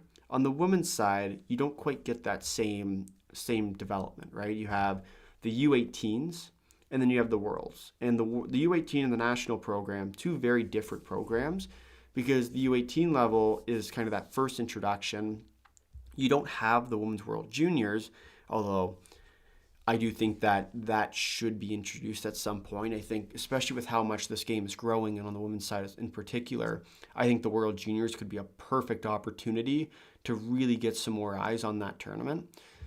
And then the question becomes is how much further can you go? And I think you look at kind of those differences, and yes, the women's U18s has been a very competitive tournament these last few years. You have teams like the Finns who are just relegated. And so for a Finnish team who has been a staple on the big stage for years, I think that the fact that your U18 team has just been relegated is definitely a cause for concern. But you always see those tournaments be really competitive. And the Swedes are always good. The Czechs are always good. And they've been really on the rise the last few tournaments. Yes, it was a USA-Canada final this past U18 tournament. But the fact that it can go either way, and there is teams that are going to surprise some folks, and the Swedes are, in my eyes, and the Swedes and the Czechs are kind of those two teams that have been developing really well on the women's side, and they're going to challenge. They may not challenge this year, but they might challenge in 4 years' time, where their players start to get into their prime. The addition of the PWHL offers them a chance to play against the best on the best, and with that league expanding as well, I believe they're going to, it's either 2 new teams or 4 new teams as of next year. It's only going to help. And I think that's one of the best parts about this new league is just how much it does for the game and for the women's game. And obviously, I'm not someone who covers the PWHL. I don't cover this channel only covers international tournaments. But it's great to see just how much the quality of game has improved. And even from the better countries, we've seen their game uptick, and that's why there are the ups or the kind of those blowout type games we've seen, is because of how much better they've gotten from the span of the last 4 years to this tournament. So it's a huge deal, and they're showing Kristen O'Neill's parents after the goal. That's really sweet, but crazy to think, right? And it's amazing how you can go from getting blown out 5-0, and now when the games get important.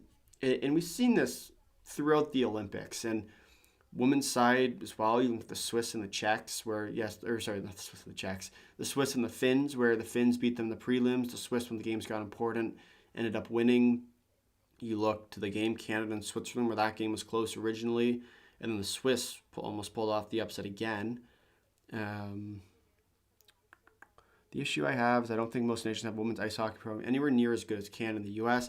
It's like women's soccer, the depth is not there. That's definitely fair, and I think part of it is you have to develop it. Is and that's one of the most important parts, I'd say, and one of the biggest takeaways for me is it's great to say, well, it's not there, but how is it going to get there? And I think it's been great to see just how much the game has evolved since the introduction of the PWHL, and it's been a huge source of kind of those big upsets. Is the fact that players get to play, and you see it with the Swiss, and you look to Alina Mueller, who has had probably one of the best tournaments she could have had for the Swiss, and it's been a huge part to why they've been so successful, scoring the winner today as well. But it ultimately comes down to, is there opportunity to play, and is it best on best? And the international tournaments have always provided that, but it's once a year. You may play 2 games against Canada and the U.S., where with the introduction of the PWHL, you get to play them just about every day, most days, for a span of 6 months out of a year, and then you get to go play them at the national side, and that's great, and that's one of the things that I believe, at least this international tournament and the Olympics and the World Championships, they all need that, and I do hope that the World Juniors for the women's side does come up at some point.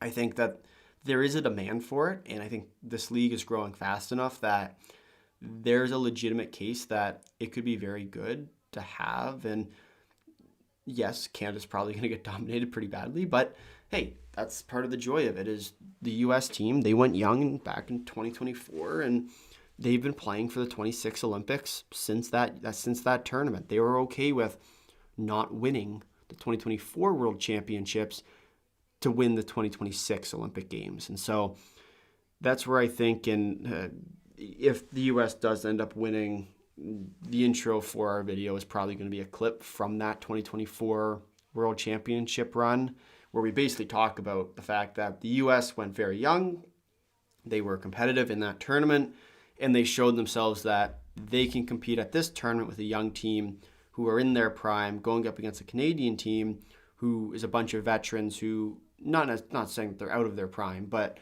they're very much so not new to these tournaments. And we're seeing that now, especially, is the fact that this Canadian team looks like they've been there and that they've done that. And the Americans, especially late, we saw them starting to get a little bit more flustered. And if the Canadian team can kind of pick that apart, there is a legitimate chance to pull off one of the best, greatest upsets after losing 5-0. Like, we can't forget, they lost 5-0 to the Americans in the prelims. Coming into this game, the fact that they'd even be competitive would be considered an upset. And so, long story short, I'm very impressed with how well this team has played today. And I hope it continues because, frankly, they've earned every step of the way so far. And now it's just a matter if they can keep it going, because they've earned their way through this tournament. The Americans have played great, yes, but the joy of it, and the joy of it being it's a two-team tournament, is that if it's a two-team tournament, all you got to do is win one game, and that's the gold medal game. And so for Canada, it's been a disappointing tournament. I can't even lie. Like, you think about how poorly they've played up until this point, right?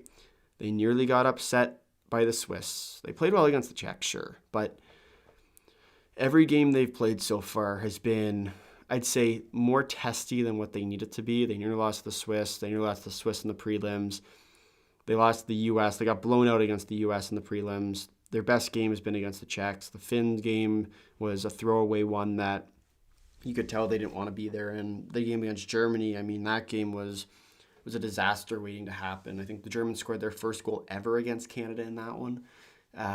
It has been a very, I don't want to say it's been a very disappointing tournament because they're up 1-0 in that gold medal game. But if they were to get blown out in this one, this may have been one of the worst performances that a Canadian team has ever done. And yes, that seems very hyperbolistic, but I mean, they lost in the World Championships to Finland back in 2019. The Finns nearly almost won that tournament, but the fact still is the Canadians, every time they take the ice, are expected to win a gold medal. And if they don't win a gold medal, the bare minimum is a silver. And this tournament has shown that the bare minimum is a silver. Yes, they played terribly. They found their way to this game. But now it comes down to, can they pull off the upset of all upsets and find their way through? And they might, right? Like, they very well might be able to do it. And it wouldn't surprise me to see them do it. Like, they've earned that right to be a contending team. But it'll be interesting. And I'm very excited. Men's soccer has under 23 football events. U21 of the Olympics. Men's football has mostly U23s with 3 overage players, right? And so that's what it becomes, is like this tournament is shifting to a younger team. And we've seen it with the Czechs, we've seen it with the Swedes, we've seen it a little bit less with the Swiss, but the Swiss are kind of in their own rebuild right now, where the best teams at these tournaments are getting younger. And Canada kind of defied those expectations a little bit. They went with a little bit of that older squad, which that's okay. Like, if it works, and I mean, once again, scoreboard, it's working. They just need to be able to close this game out. And as a Canadian, terrified. I'd be lying if I said I wasn't.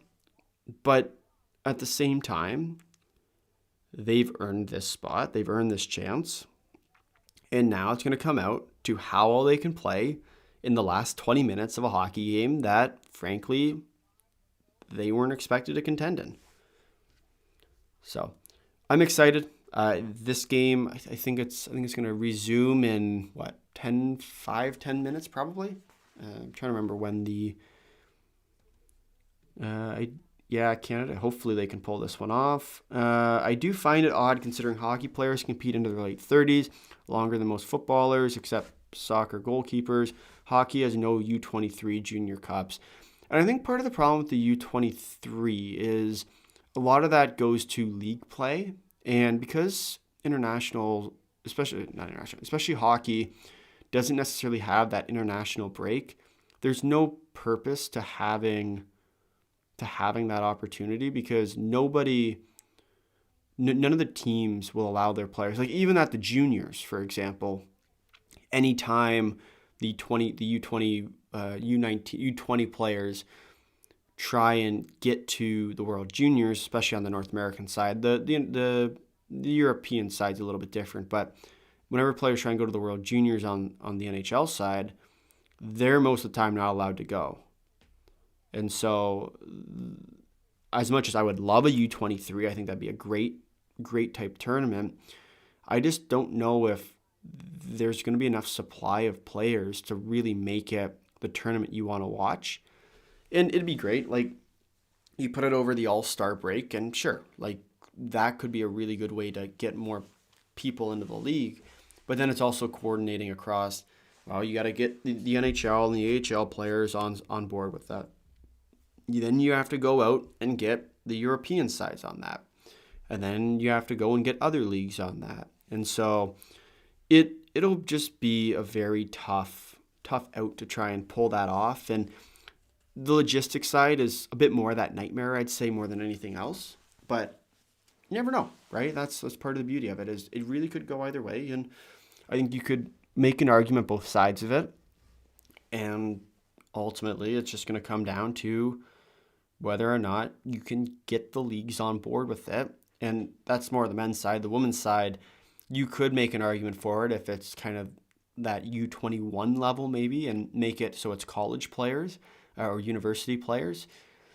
I think that could be a very good argument for people or for teams to try and earn that, and for teams like kind of make it that World Junior type tournament where they have it already on the men's side that frankly they don't have it yet on the women's side. They have the men's and the women's U18 tournaments, but they don't have the men's and women's World Juniors yet. And so if they can get that tournament in, I think then you can start looking at expanding into other tournaments such as the 23s.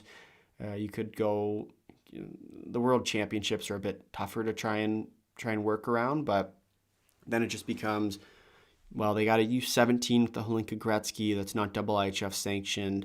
Do you go even younger? Do you go with U16? Because the Canada Cup, they have that up here, at least in Canada, where they bring in a few different countries for that tournament.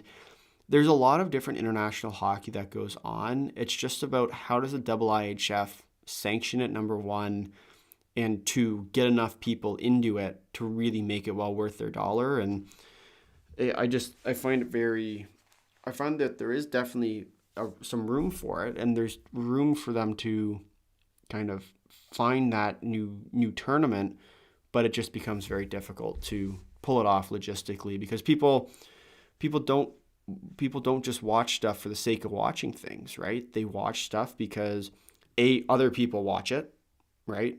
And B, because they want to talk about it with other people. And if you only have a very select bunch of people watching these tournaments, it doesn't result in anything. But if you get some good marketing behind it, if you get the rest of it with it, then you could get tournaments like the Olympics. And you look at the Olympics every 4 years, it always does so well because people are interested in it. People are always talking about it. And even this tournament, right? Like the women's Olympic event always does better than the women's world championship. The men's Olympic event always does better than the men's world championship because everyone watches it. And it's this time of year where everyone sits around the television. The same thing as the World Juniors, at least up here in North America, where it's a little bit different compared to the World Juniors and the World Championships, because the World Juniors, everyone talks about the World Juniors because it's the main, at least in Canada, it's kind of like that main IIHF event, where outside it's not necessarily considered the same. And I don't know. I think that there is definitely room to grow, and I think the Women's World Juniors is the next step in that equation. And then from there, it's, well, do you move down in age? Do you move up in age?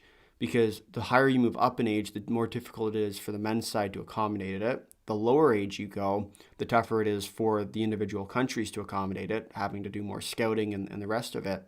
So it'll be interesting. But we are back underway for third period action here. Gold medal game between the USA and Canada. Canada's lead heading into this one 1-0, and we'll see for how long. Remember back to the start of the last period where Kristen O'Neill's shorthanded chance happened pretty quickly thereafter. So 19:38 to go in this third period action. If you have not already, please do smash the like button, hit the subscribe button. Looking at our poll, we have now 95 votes. Canada is now in the lead with 52% for people who think that Canada will win, 48% for the Americans. Shot from the point with a lot of contact in front. Saved. Shot again. Saved by Desbiens. A bit more of that chaos type that we were expecting from the U.S. Clearly, Roboleski got across in that period. Harvey walks the line. Passes it off. Clark. Over to Shelton. Cycles it through to Stacey. Stacey dumps it down for the icing. And Canada, at least early in this period, is reminding us why the U.S. is the better team. Well, which is so bad to say, but it's true. And there was a lot of contact there. Oh, guess who? Who else would it be but Abby Murphy to cause a lot of contact and hit Desbiens in front? That goal probably would not have counted if it went through. But what is goaltender interference? Does anybody actually know? Shelton kicks it up, and another... No icing call there. Waved off. Kendall Coyne passes it across, covered up by Desbiens. 18:43 left to go in the third period. Canada does lead the shot count 21-20. It's a shame hockey's popularity is due to money, access, climate, small stadiums, etc. I love seeing players out of barge into each other and skate end to end, and the puck staying in play and players permitted to get physical once in a while. I completely agree. And it's one of the best parts about this sport, I'd say, than kind of other sports is it's very unique. Oh, pass. And kicked away by the Canadians. As Poulin carries it back out. A lot of stick work there by Britta Curl-Salemi, but no call coming. It's part of the beauty of it is just how different it is, I'd say, than any other sport. Like, there's similarities, right, between... Curl! Oh, my goodness. That was almost a disaster. Desbiens tried to clear the puck around. Ended up on Curl's stick. It's Fillier now. Dumps it down deep. Here in Czechia, everyone are watching the men's worlds, but I'm more into the World Juniors, considering the fact that we actually see the best on best in that card. And that's the other part too, right? Is it's very difficult to try and convince NHL players in particular, but kind of the best players in the world to go to these events when people don't give it the same attention. And I think the Olympics are always the one that kind of bring everybody to it, but the women's worlds do a really good job of showcasing the best on best, and that they have the break in between to give that ability for players to go. And now that they're moving to November too, it could very much open the door for that as well. Should be interesting. Jenner alone shoots. Oh, great save there by Aaron Frankel. Oh, so close. So close to making this a 2-goal game for the Canadians. Fast now to Clark. Clark over to Ambrose. Ambrose up to Turnbull. Edwards steps in and on the pinch there. Heisey shoots it all the way around. Desbiens gets a piece of it on the rim around. Thompson ties up Heisey. Heisey out front. And it'll go all the way back down. 16:38 to go for this Canadian team. Wait. That was their own player that shot it down. They call icing on that? Fascinating. Oh. And Curl Salemi almost had the backdoor jam play there. Man. 1-0 here between Canada and the USA in gold medal action. They actually call that icing? There's no way they call that icing. Yeah, no, center ice draw. 16:35 to go. Poulin's line is out for the Canadian team. Passed up along the boards. Shelton. Oh, Poulin goes off the ice rather quickly on that change. That looks weird.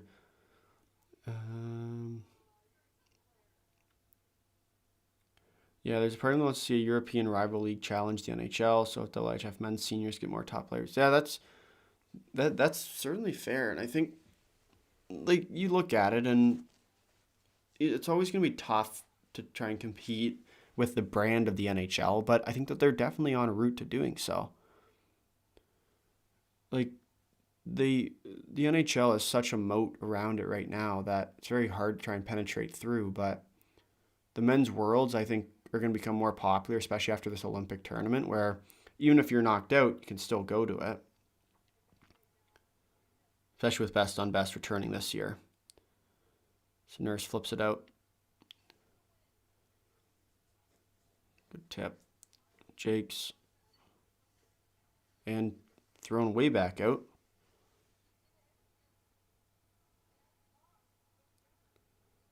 $15:48 to go for the Canadian team.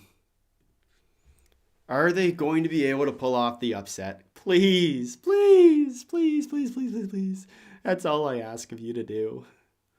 Janicki. Oh, Wheel plays it in. Shot just wide of the net. Turnbull passes it up. Salemi picks it off in the neutral zone by Larocque. Oh, and turnover. Keller. Janicki. Spin pass. Kicked away. Pan-European League, that is, although we need to organize separate teams into regions for huge flying distances. Yeah, that's also fair. And that's one of the things I think you could kind of make an argument for is give each country an NHL team. We were talking about this yesterday, actually, in our stream. Give each NHL team a different country in Europe and then have that be kind of like that main team that they get to cheer for. Oh, and great. Oh! Villiers taken down into the boards there. Ugly play. Oh, she does not look good.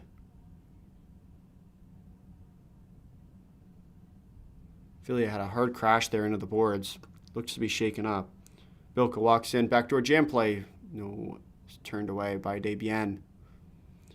Sarah Nurse now. Walks through. Nurse. Oh, can't find a way.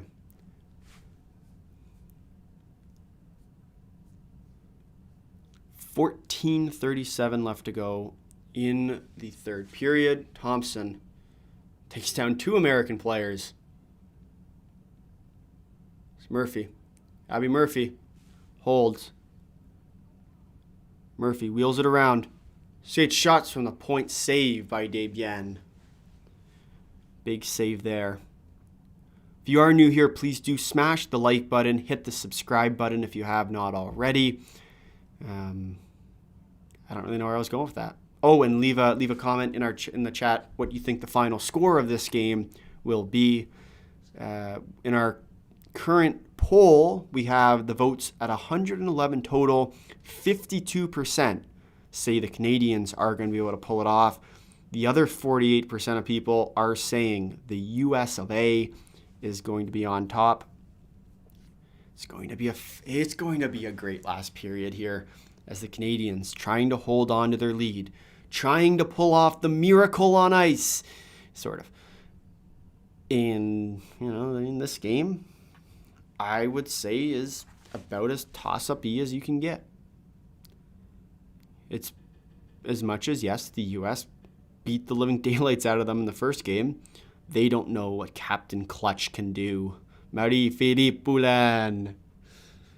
And for those who watched our semifinal recap for this tournament, I'm sure you can appreciate that reference because that one was one that I have found absolutely hilarious.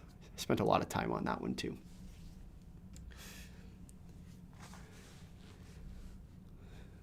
But I will say, I am so nervous for this game. I forgot how much Olympic hockey is good, amazing, perfect, special. Special is the word I'm looking for, yeah. Forgot how special that Olympic hockey gold medal games can be. As the Americans, you can see it on their faces, just dejected. They were expecting to come into this one and completely dominate. The Canadians knowing what they had in them, and sometimes that's actually better to get blown out in the prelims because you go into the game, your next game, knowing that, well, expectations are now off you. Haley Wynn fires it around. Abby Murphy picks it up down low, down to Harvey. Harvey shot from the point, tipped out front, but blocked up by Ella Shelton. Clark in pursuit. Debienne picks it up in her own, behind her net. Whoa, and a weird pass play out to the middle. Shot blocked out front. Another really good block shot there from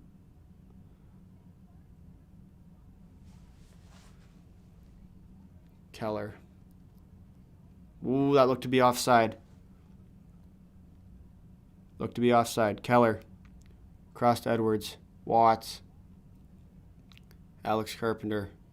To Edwards. Over to Keller. Keller walks the line. Gives it back to Edwards. Edwards dumps it down low. Coyne Schofield loses the puck, and the Canadians get back possession. Watts shuffles it back over to Shelton. Shelton picks it up, will dump it down, kept in at the line by Keller, but the Canadians will clear it out. Watts down in the US end now on the weird dump play of the icing call, but will beat it out. Poulin, oh, with the big hit on the captain. Larocque walks in to Ambrose, to Larocque. Larocque shoots, backdoor play. Cannot find it through.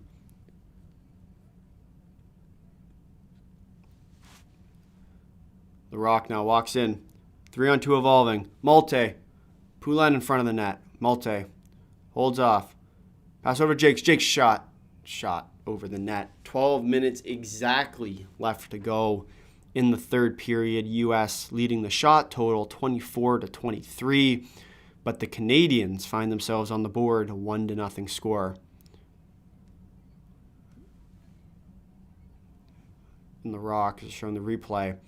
Looking for Fillier out front, but cannot find it in. Fillier had a rough crash into the boards earlier in this game, but seems to be doing okay now. Dumped out. Thompson turns the puck over in her own end, but pick it back up. Gives it off to Malte. Malte tries to dump it out, but Caleb Barnes will keep it in for the Americans. Janicki shuffles it around. Joy Dunn. To Curl Salemi in front of the net. Can't find it in, though. Cycles across the point. Shot. Saved by Debienne. Huge save there. The Canadians are starting to struggle, and not necessarily struggle, but you think about what this Canadian team does, right, and what they do so well. They know that they have to keep it clean. They know that they have to hold off this incoming U.S. attack because as the U.S. gets more desperate, they haven't trailed at this tournament, right? This game is the first time that they've trailed all tournament long. It's the first taste of adversity that they've had, and sometimes that's a huge difference. Harvey shot from the point, tipped out front, can't find it through. Clark turns it over again, and the Canadians starting to get hemmed in their own end here. Stacy moves it over to Shelton. And another pass picked off. Kelly panicked with this one. Stacy shoots it out, but kept in at the line. Oh, but called offside. Haley Wynn tried to keep it in at the line, but just could not do that. Canada, take a deep breath. It's okay. I promise you, it's okay. Why are gold medal games so nerve-wracking?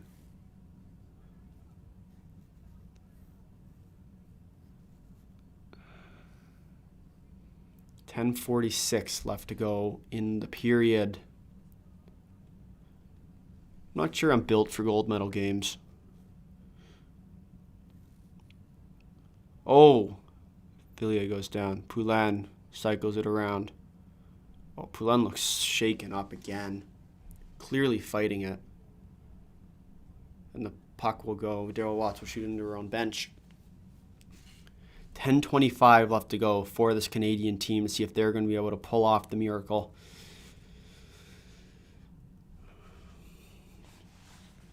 As they show Daryl Watts on the screen, most likely going to be the Canadian MVP if they can pull through in this game.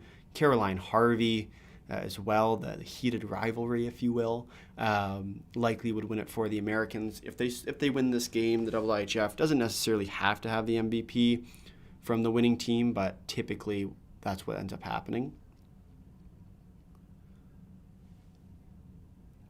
Jenner.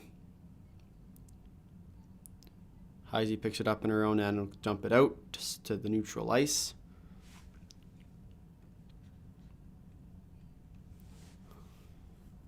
Megan Keller now takes it behind her net, gathers as she looks up ice to Coyne Schofield. Brings it along. As they're putting Coyne Schofield, Alex Carpenter, and Hillary Knight on the same line. A little blast from the past, if you will.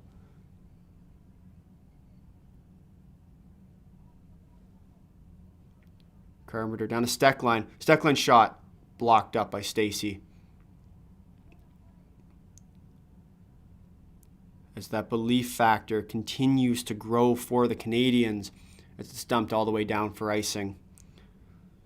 I would love to see Great Britain fight for a bronze versus Germany, Italy, USA, and France at IIHF and Olympics before I depart this earth.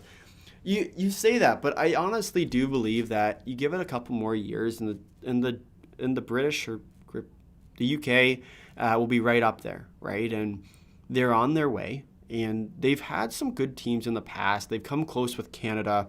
It would have been, I guess, 2 or 3 years ago. Where they did have they played really well against the Canadians. But it's just always a tough sled. You can always put together one performance. Sometimes it's hard to put more than that. Joy Dunn walks it around. Cycles it back down deep to Janicki. Janicki passes it along. But Turnbull will come back for the Canadians to pick it up, and so they look up ice here. Americans gather back possession. Dump down deep. So there's an offside called here, as they may put this all the way back. Under 9 minutes to play here in the third period. This has been quite the game so far. Curious if this game does go to overtime, if it does. Not saying it will, just saying if it does. Who does everybody have winning it? Would it be Canada? Would it be the US? And who would be your goal scorer is the bigger question. Would it be Captain Clutch, Captain America, which I guess with Hillary Knight being the captain of the American team? Could be a great game. And always fascinating to see. My personal pick is Daryl Watts. She's had another really good game today, and one that I would say has been very much on the rise so far, especially at this tournament, where she does look to kind of put an end to the heated rivalry between Canada and the US.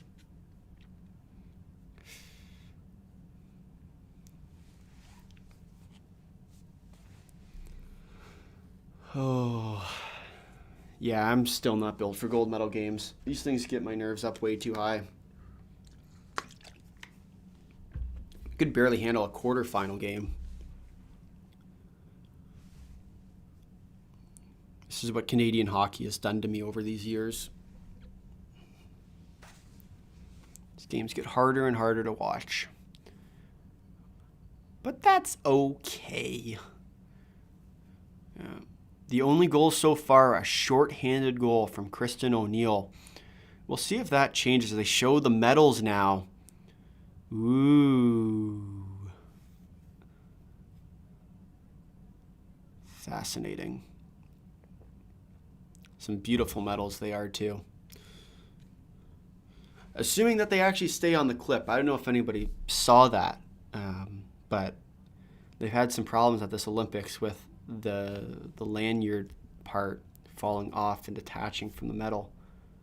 Just kind of entertaining, I guess, but have to be careful. 8:30 left to go in this third period. 25-23 shots lead in for the Americans, as they have turned it up a little bit more in this third period. But still, the Canadians lead by a goal. Jammed up along the boards. Canadians clear it yet again out to center. And here comes Megan Keller. Dumps it down deep. Desbiens out to play it for the Canadians. Shelton shakes off the American forechecker. 8 minutes now to go in the third. They are getting closer to the goal and a turnover, but Jenner cannot find it. Bit of a whiff. Not a fast. Passes it over to Ella Shelton. Shelton looks up ice. Sauces it all the way down the ice for no icing. Malte beats it out. Malte all in alone. Jams through and then gets knocked on her rear here. I don't think the U.S. is going to like that digging very much.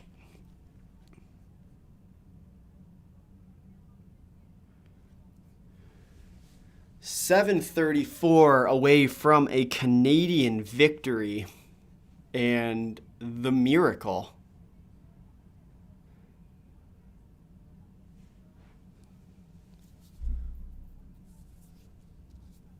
Wow.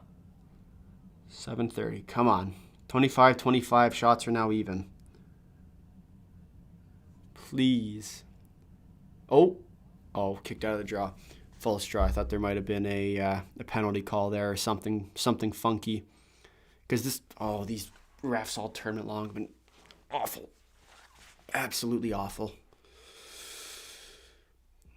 And the fact that this Canadian team, think about coming into this tournament, clear underdogs, not expected to do all that much. Same old story. All of a sudden now have a chance to do the unthinkable and beat essentially one of the greatest hockey teams put on the ice on the women's side in years. Most dominant one for sure. Barnes over to Stecklands. Tipped in deep by the Americans. 7 minutes to play now. Emily Clark gets ran into.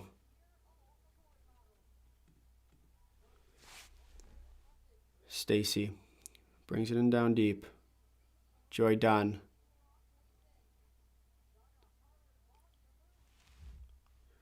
Out to the point. Over to Caroline Harvey. Harvey. Over to Wynn. Wynn shot from the point. Deflected wide. Turnbull. And a penalty, surely. No penalty called on that one. And another hit by Curl. That is a bad penalty to take. Back-to-back rough plays in the Americans, and Britta Curl Salemi gets finally penalized for running. Not sure who it was into the boards, but Erin Ambrose from behind into the boards. What a brutal penalty on that one. That has the potential to be a 5-minute major. It really does. And once again, as much as you want to discourage 5-minute majors in a do or die game, like, come on. The fact that wow, that's clean. USA all the way. I'm going to call some bias on that. The first penalty, sure, right? Like that one, it was a bit of a weak hook, but the one where you slam the head from behind into the boards, like, come on. Like, that is boarding at its finest. That needs to be reviewed at the very least, and they are reviewing it. So we'll see if it's going to be called. But you take into account that, like, that's a 5-minute major in that's a major penalty in men's hockey. Like, the fact that you're coming in and hitting Erin Ambrose from behind,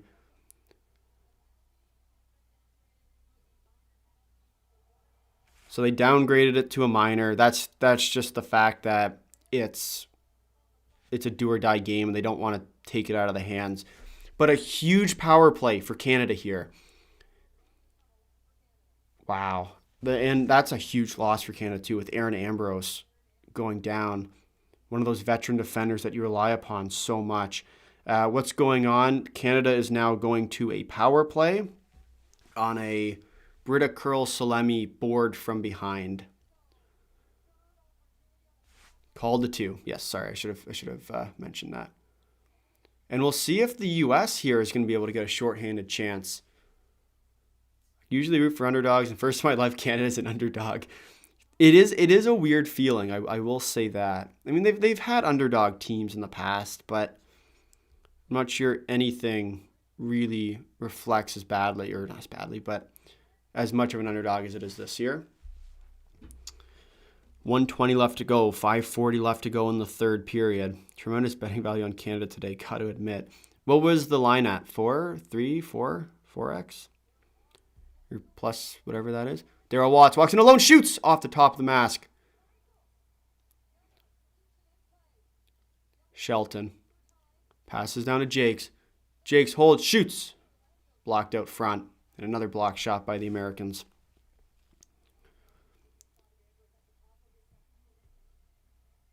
.5:10 left to go in the third period. Kept in at the line, but just outside now. Shelton's it pops over his stick, wasn't able to keep it in. Thompson bouncing puck, scooped up by Frankel. As we go under the 5-minute mark to go in this third period, and Canada might just be on track. Roughly 4x. That seems about right, though, I'd say. One for every goal minus one.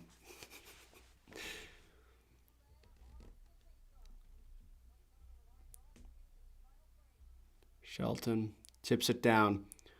See if Captain Clutch can get her goal here. Fast to Watts. Watts up to Shelton at the point. Fillier. Back to Fast. To Fillier. Over to Shelton. Poulin! Oh! Misses the net. 4:30 left to go as this power play does come to an end. A huge chance for Poulin on that slot type shooter there. Is that going to be the shot that haunts Canada for the rest of the next 4 years? Okay, I'm being a little dramatic. But you get it. Clark cycles back to Stacey here. 4 minutes left to go in the period. Oh, Stacey all alone, can't find. Oh! And someone went down there on the American side after some collision. Jakes. Oh, and there's... And the refs have now buried the whistle. You're not getting many calls from this point onward. Icing? No icing. 3:30 left to go in the third period. Smalte works outward. Jenner in front. Oh, can't find it though. Keller works it up for the Americans.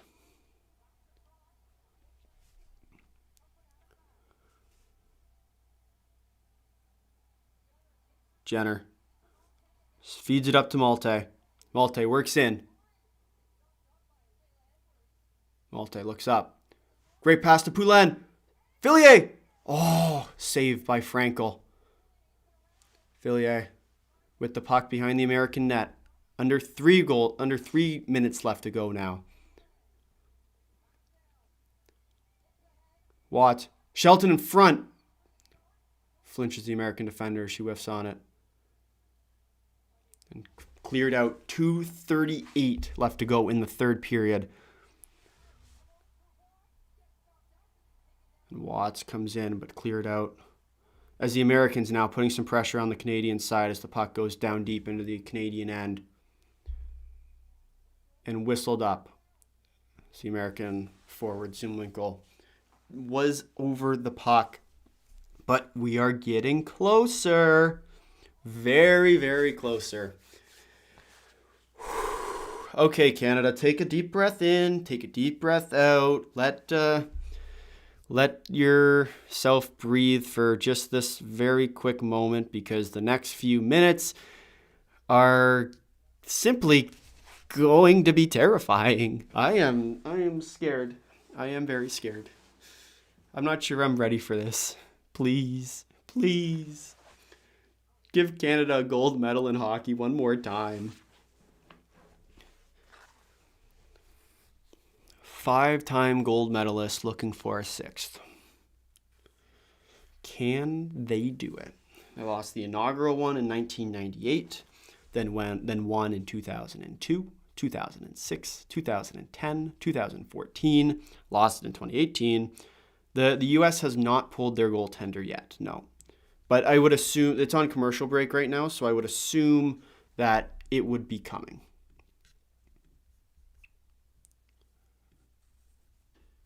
Though that is a good point to make sure we have that graphic ready when it is on its way, because it is likely going to be coming very shortly.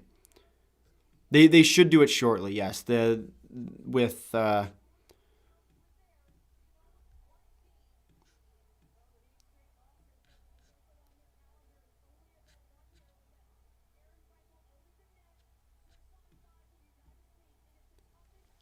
USA scores. Time will tell. Here we go. Oh, there we go. Turnbull lines up against Carpenter. And Carpenter wins the draw for the Americans. Keller down low. 2:19 left to go in this period. Empty net for the Americans.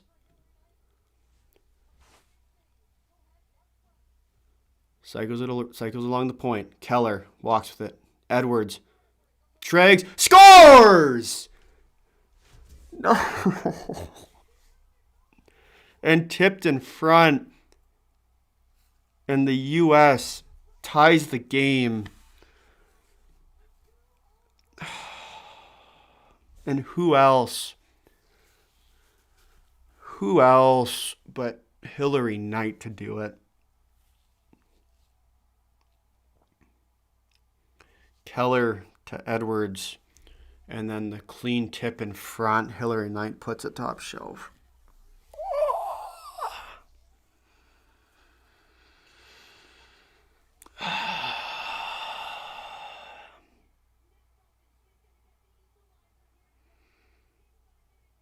2:04 left to play in the third period.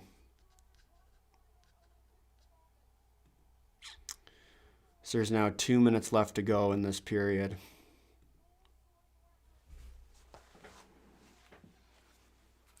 Thompson swings it around to Heisey. Oh, no. Oh, Murphy didn't get called. That could have been very bad.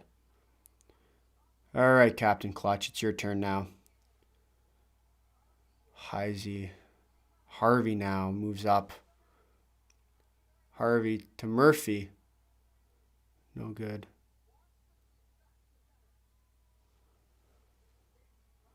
Oh.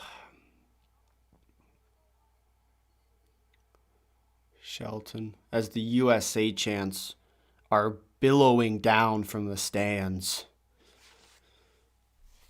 Safe to say they travel well. And an icing call. With less than a minute now, 59.8 seconds left to go in this period. And Aaron Ambrose has spawned back in after a brutal collision with Britta Curl-Salemi earlier in the period, which was reviewed for a 5-minute major, ultimately downgraded, given the moment in the game it was. Oh, why? They couldn't have just had it easily. Oh my gosh. Holy Malte. Puck goes just wide of the American net. No.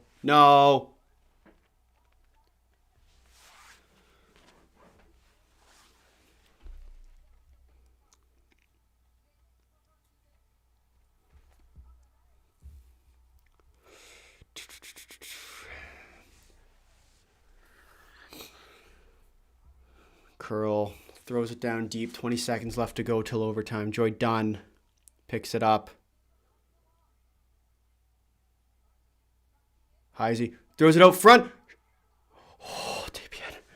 Oh my God, the one-timer. Debian with the huge save.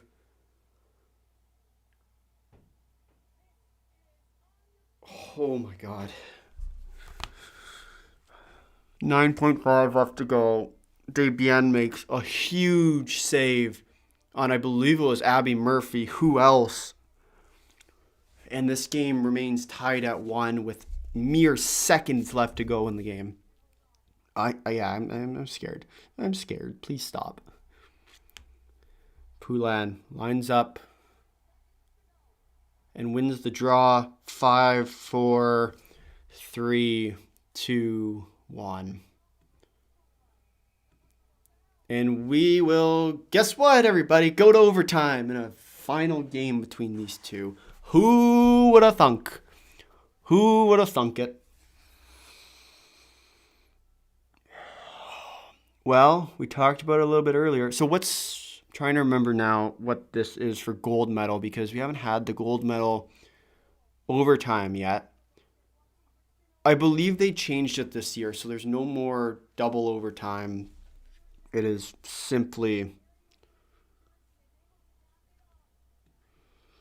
Oh my gosh. I'm not built for these games anymore. I actually can't do it. I think they go to an intermission now. Oh my goodness. Okay. Right now, I need, first of all, everybody hit the like button, because you're going to watch a Canadian lose his mind over the next hour and a bit. And then I want you to all hit the subscribe button. And then I need you all to let me know who you think is going to score the game winner. And I hope you're very nice to me and pick a bunch of Canadians so I can say that I agree. But I do need to know who everyone thinks is going to end up scoring this goal. Because typically what we do is you write down a name on the back of a piece of paper. We did this at Four Nations. Canada, of course, won. And so I'm going to pick my fate here. So I try and grab a piece of paper. This is going to be my piece of paper. It's the lineup chart for today's games. And I'm going to take this whiteboard marker because I don't believe I have a pen around me. And I'm going to write down my prediction of who I think is going to win. Who's going to score the game winner. Sorry. Okay. I have my prediction of who will eventually score the game winner. I will deposit this right here for the entirety of the game. Here's my, oh, you can kind of see it through the thing. Okay, can't show you what it is yet. But writing it down on this slip of paper, which I'm going to tuck right here. So for those who watched this game later, or who watched our recap video later, you're going to know why my head looks a little bit bigger on this side. But at the end of this game, I will reveal it, if it's right, or if I even remember for that matter.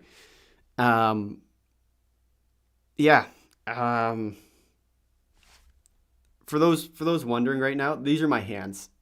Safe to say I'm a little nervous. Oh, brother. Why do these games have to be so close all the time? Why? As we look to our voting feature on our chat function, the current tally is 54% for Canada, 46% for the US, rapidly increasing as far as the number of votes, but as of this current moment, 180 votes between the total. Okay, breathe. This game, I have a feeling, is going to be decided in the stupidest of ways. I'm trying to think. You think back to the last few gold medal games. Overtime seems to be a pretty common trend. And you think after covering these events for so long, you'd become accustomed to it. But no, not at all. No. Not even in the slightest. I am absolutely terrified. I am scared beyond measure. Love that Hillary scored it. I don't. I mean, I'm happy that out of all the people who would have scored it, it's her. But like, why? Why do you have to score that goal? Why can't we just end it all happily with a 1-0 final? Please, please. That's all I beg you. That's all I ask you to do. All of it. That's it. Just please, please. Make it easy. Make it easy for this Canadian team. You've embarrassed us enough at this tournament. Oh, I can't do this anymore. I can't do this. This is so scary. 182 votes, 54% Canada, 46% for the US of A. What a tip play, though. Oh my gosh. And it has to be Hillary Knight. No one else. Actually, more importantly, because I'm seeing there's some more people in here now, let me know in the chat. First, if you're going to pick your goal scorers, Canada or the US. Both one-player goal scorers, who would score for each of the teams that you believe. Second, hit the like button. Smash the like button. I'm not sure how many likes we're at this point in the stream, but please do smash that like button. I'm checking right now for those wondering. We were at 19 likes on this stream. Let's try and get that to 30 by the time this period starts. Okay, and then I'm trying to go in order here. What's next? Third, smash the subscribe button so that you get to not only see American watching, so no, love y'all, but I don't want it to be easy for y'all. That is fair, and I'll say to that, please make it easy for us. So where was I? Hit the subscribe button, please. Thank you. To help a Canadian here get through the rest of this period, because once again, I am a little bit nervous. Once again, these are my hands. It'll get worse once this period starts, but this is the intermission, which technically is where I'm supposed to be the most calm. The fact that there's nothing actually going on in front of me. So, okay. So I think we got through those. Subscribe, yeah. Leave a comment who you think is going to end up scoring these goals. I haven't seen any goal scorers yet in this chat of who people think are going to score. So please do leave it in the chat box. Vote on the poll. Let me know who you think is going to win. And yeah, that's all I got. I got nothing else. My brain is mashed potatoes right now. I am terrified of what's to come in this third period. They were this close to pulling off one of the greatest upsets in Olympic history. One of the greatest upsets in Olympic history. But no, we are here. And, they got me on the camera again. Really?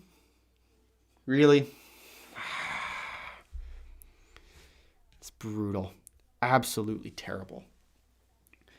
This close to, oh my gosh. And now we go to overtime again.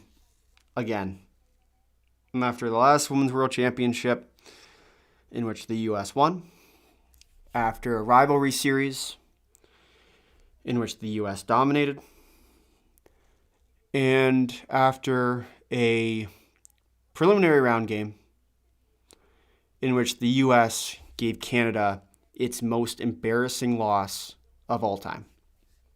Maybe a rivalry. On the Olympic side, Canada's most embarrassing loss at the Olympics. Okay. Going through the breathing techniques, trying to make sure that I'm going to make it through this game. This is going to be a testy one. I don't know, because this is probably one of the most dangerous games, most dangerous teams. Is this the best American team of all time? Like, I'm trying to think. Because I feel like it is, right? And I don't feel like I'm that far off in saying that it is. But I'm very interested to see how this game goes.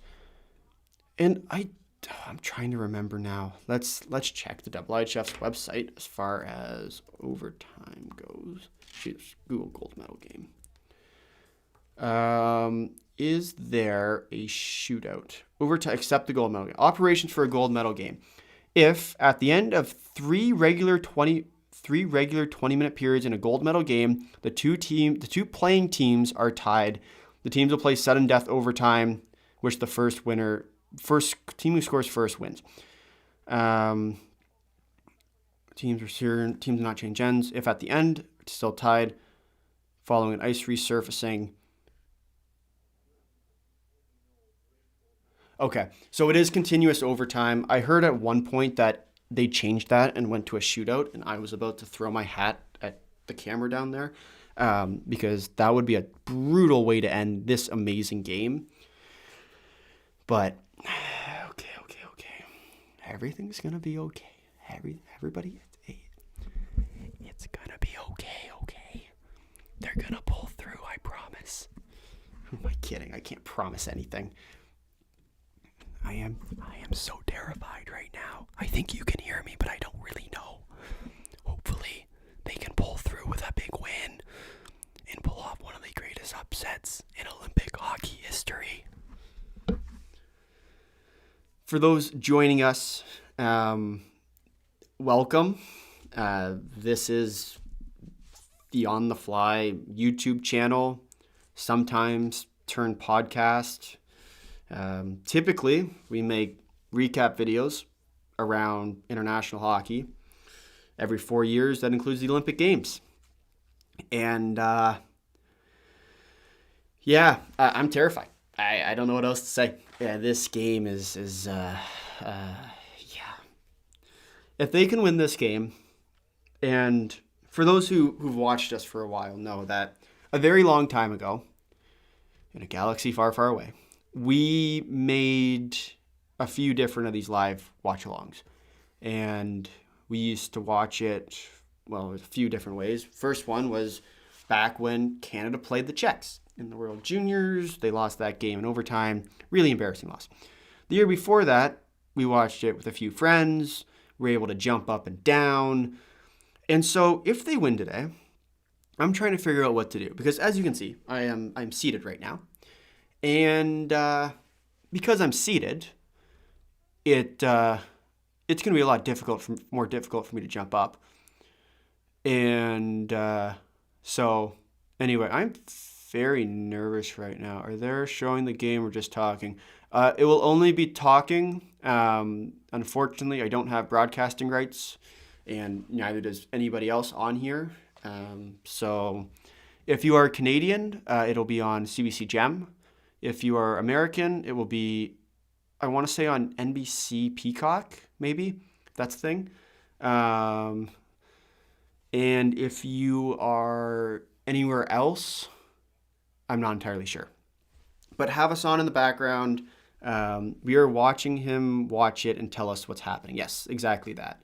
And probably, if we are being completely honest with ourselves here, watching this poor Canadian lose his mind. As now we're watching curling, which I'm more than happy to commentate on. The Canadians with the hammer leading 3-2 in the ninth end, 3 stones to go. I'm just kidding. I'm not commentating on curling. Most certainly not commentating on curling. In our poll, the Canadians do lead 217 votes.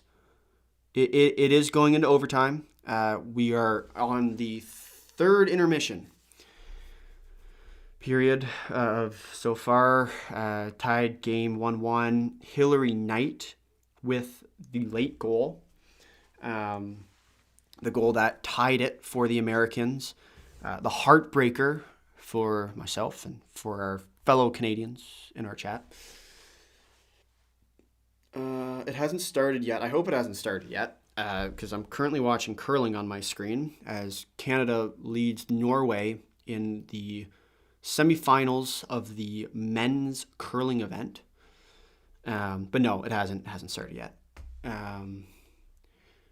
Yeah, I am not going to be okay for this period. I apologize for whatever is about to happen because I don't really know what I'm about to do.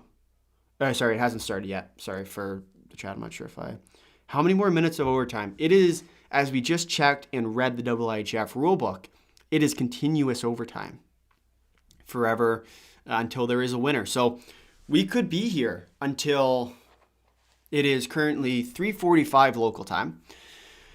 We could be here until, let's see, you're going to be here till it's done. Frankly, I'm not going to say that we're going to be here for a certain time because we're not. At some point, I am probably not going to make it out of here live because there's a lot of stress on this game. I am frankly terrified. But, hey, that's the best part of these sports is why don't you not just love... I wonder if there'll be an extra touch on the rock. Well, you got to be careful. These Canadians, they're cheaters, I tell you. Double touching and the rest of it. Oof. Status update. We're about halfway into overtime. The hands have calmed down a little bit. I can expect that to pick back up by the start of this period. I am scared beyond belief. And I wasn't expecting this game to go to overtime. Trying to think back to when this thing actually ended all those many moons ago.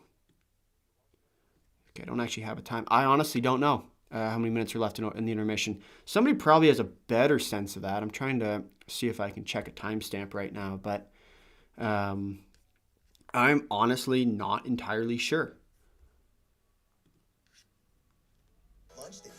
Oh, that's an ad. Whoops. I will be checking how much time is left. It is. It should be very shortly, actually. 15 minutes ago, the period ended. It's an 18-minute resurfacing. No, he did. Okay. We're still on. Wait, we don't know. How many more minutes left of intermission? We have 18 minutes left of intermission. Now he did friends me.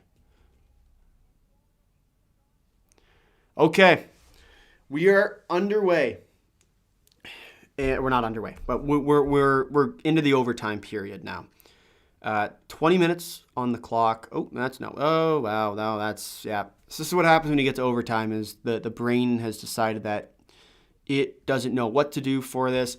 20-minute overtime periods here. Yes, the U.S. has taken the ice now. Update on the hands. Getting back to being a little more shaky. And, yeah, let's just, we got to hope and pray here. For our Americans, I apologize. We are 6 likes away from hitting our 30 like total. So if you haven't already, please do smash the like button. Going into the overtime frame, 232 votes in our poll. 230, you guys are killing me here. 234 votes in our poll.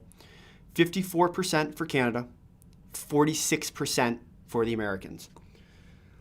The overtime period about to kick off underway. We have our prediction up here in the head, quite literally up in our head. By the end of this game, we will know, well, hopefully by the end of this period, maybe not. We are about to go for overtime hockey here at the Olympic Games. Puck has dropped. And by puck drop, we're back to shaking. We're back now. This game is going to be the end of me. Moved up. Here we go. Kendall Coyne Schofield. Over to Keller. Looked to be offside. No call for the offside, but it looked to be. It is 3-on-3. Why is it 3-on-3 hockey? Why are we going with 3-on-3 hockey? Why? No. We don't want 3-on-3. We want 5-on-5. It is the gold medal game. We don't need 3-on-3. Please no. Stacey picks up the puck, pressured by Janicki. No, turnover. Heisey picks up the puck, carries it back for possession. Janicki brings it back in for the Americans. Heisey. Janicki keeps the puck. And the Canadians get the puck back. Is it turned over?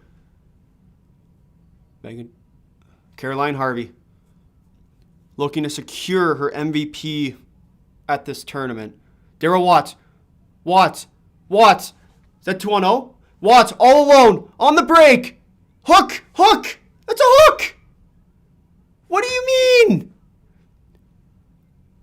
That's a hooking penalty. That is garbage. The breakaway chance for Daryl Watts, and she's hooked from behind. No, too many men on the ice. Or too many players on the ice, sorry. Nurse. Oh, Nurse overskates it. As Layla Edwards now picks up the puck. Edwards skates it up.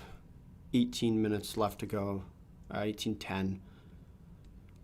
18 minutes left to go in period. It's Malte. Works it up with Fillier. Malte.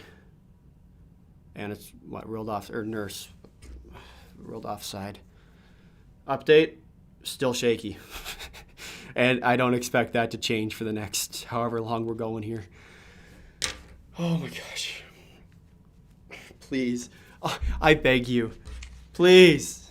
17:57 left to go in the first overtime period. Canada tied with the USA 1-1. Your shots 29-29. They are even. This Canadian team coming off of a Hillary Knight close to a line, looked to be offside with Hillary Knight on. Keller shoots. Save by Desbiens. It is true. 3-on-3 sudden death. I don't know why. It shouldn't be that, but it is. As Captain Canada, Marie-Philippe Poulin walks in, shoots. Oh, just wide of the net. Stacey. No.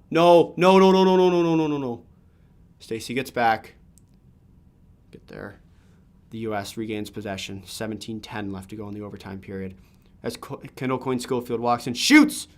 Saved by Desbiens. An update, even more shaky now. This is going to be a common theme of the rest of this stream today. If you are new here, please smash the like button. Help the channel. Just subscribe, please. Save my soul for this game. 17:06. Let's go in the overtime period. What are they looking at? Oh my gosh. Does that include a goalie? It's 3 players and a goaltender. 3-on-3 hockey.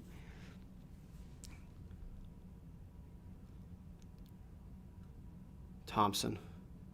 Claire Thompson now works behind the Canadian net. Fillier goes. Fillier flips it out. 2-on-1 evolving for the Canadians. Sarah Fillier along with Watts. Shot! High stick ruled. Oh, great chance for the Canadians there. As Sarah Fillier and Daryl Watts went in on the 2-on-1. Fillier shoots it, pops up the rebound, but hits it out of the air. Oh, that was a chance. Okay, drink a little bit of water. Be okay. What's the saying? Oh, it's just a hockey game. It's just a hockey game, I promise. As Renata Fast takes the puck behind her own net. Skates with it.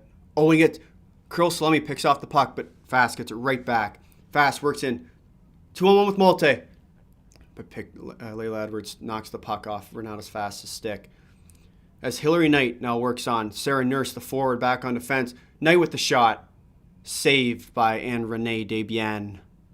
16:20 left to go in this overtime first period frame. Oh my gosh. It's bad. It is very bad. If you are new here, please do smash the like button, smash the subscribe button. We do international hockey content. Stacy with the puck. Poulin, Keller. This Canadians trying to work back up the other way. Reminder, this is 3-on-3 overtime. For some strange reason, I will always complain about that format. As Megan Keller now works in. Oh, and a great move by Keller. All alone. And scores. And the U.S. wins it. Megan Keller. All alone. And the U.S. wins 2-1.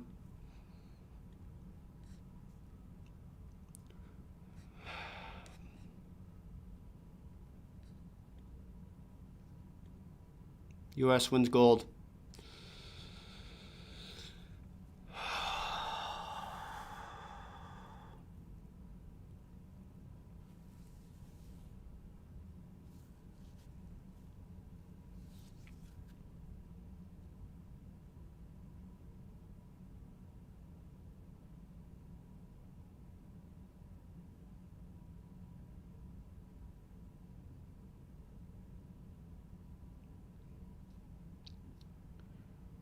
For a team that wasn't even supposed to compete, the fact that this game got to overtime, I mean, I guess that's a miracle in and of itself. For those wondering, player that I predicted, Daryl Watts.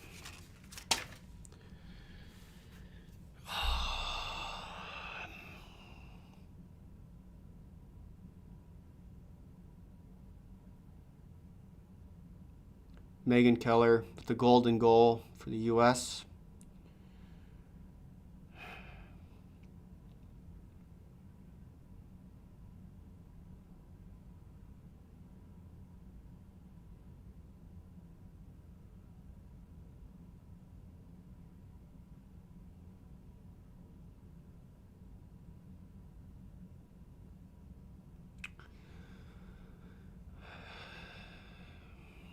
Recap video coming later tonight, where we'll break this one down. I really thought they could pull it off.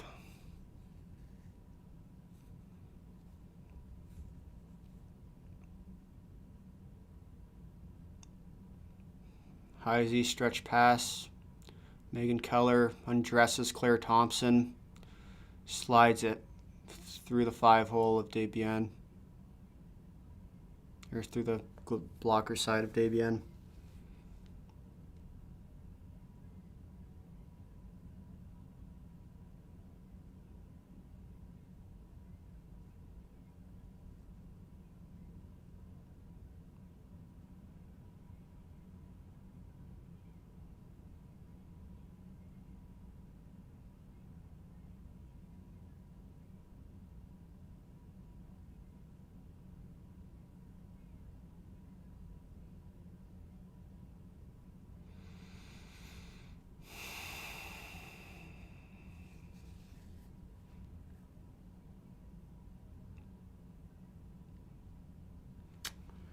Well, I guess at least we picked the right game this time.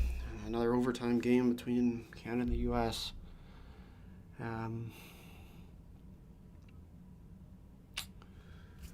Well, I mean, we talked about it coming in, right? I mean, the Canadians not expected to be contenders in this game, not in this tournament. Nearly lost the Swiss. Got blown up by the Americans early.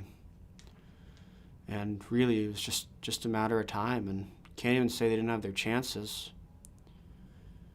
You look to what, for the U.S., you think about what they needed to do to win. They had to play their game, and Canadians threw them off for, 55 minutes? Americans get one big chance, and well, that does it. Okay. That's probably just about it for this one. Canada loses 2-1 to the Americans. The U.S., Megan Keller with the golden goal.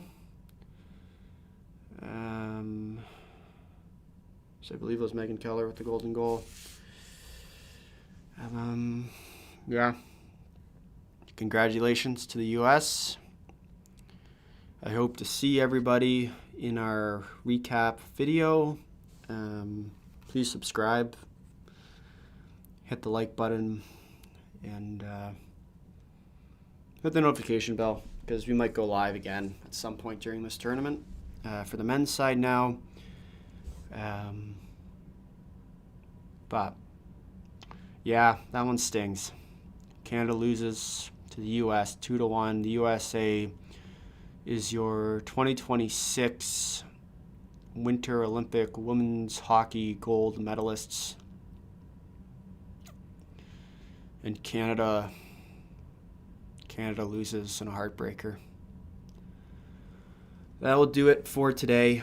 Thank you all for watching the live stream. Thank you all for hitting the like button. Thank you all for everyone who subscribed, who's followed along with us through this tournament. We will break it all down in probably a few hours' time once you can get this video recorded. A great game, a well-played game, and the U.S. today ends up pulling through. That'll do it for today. Thank you all for watching, and until next time, see ya.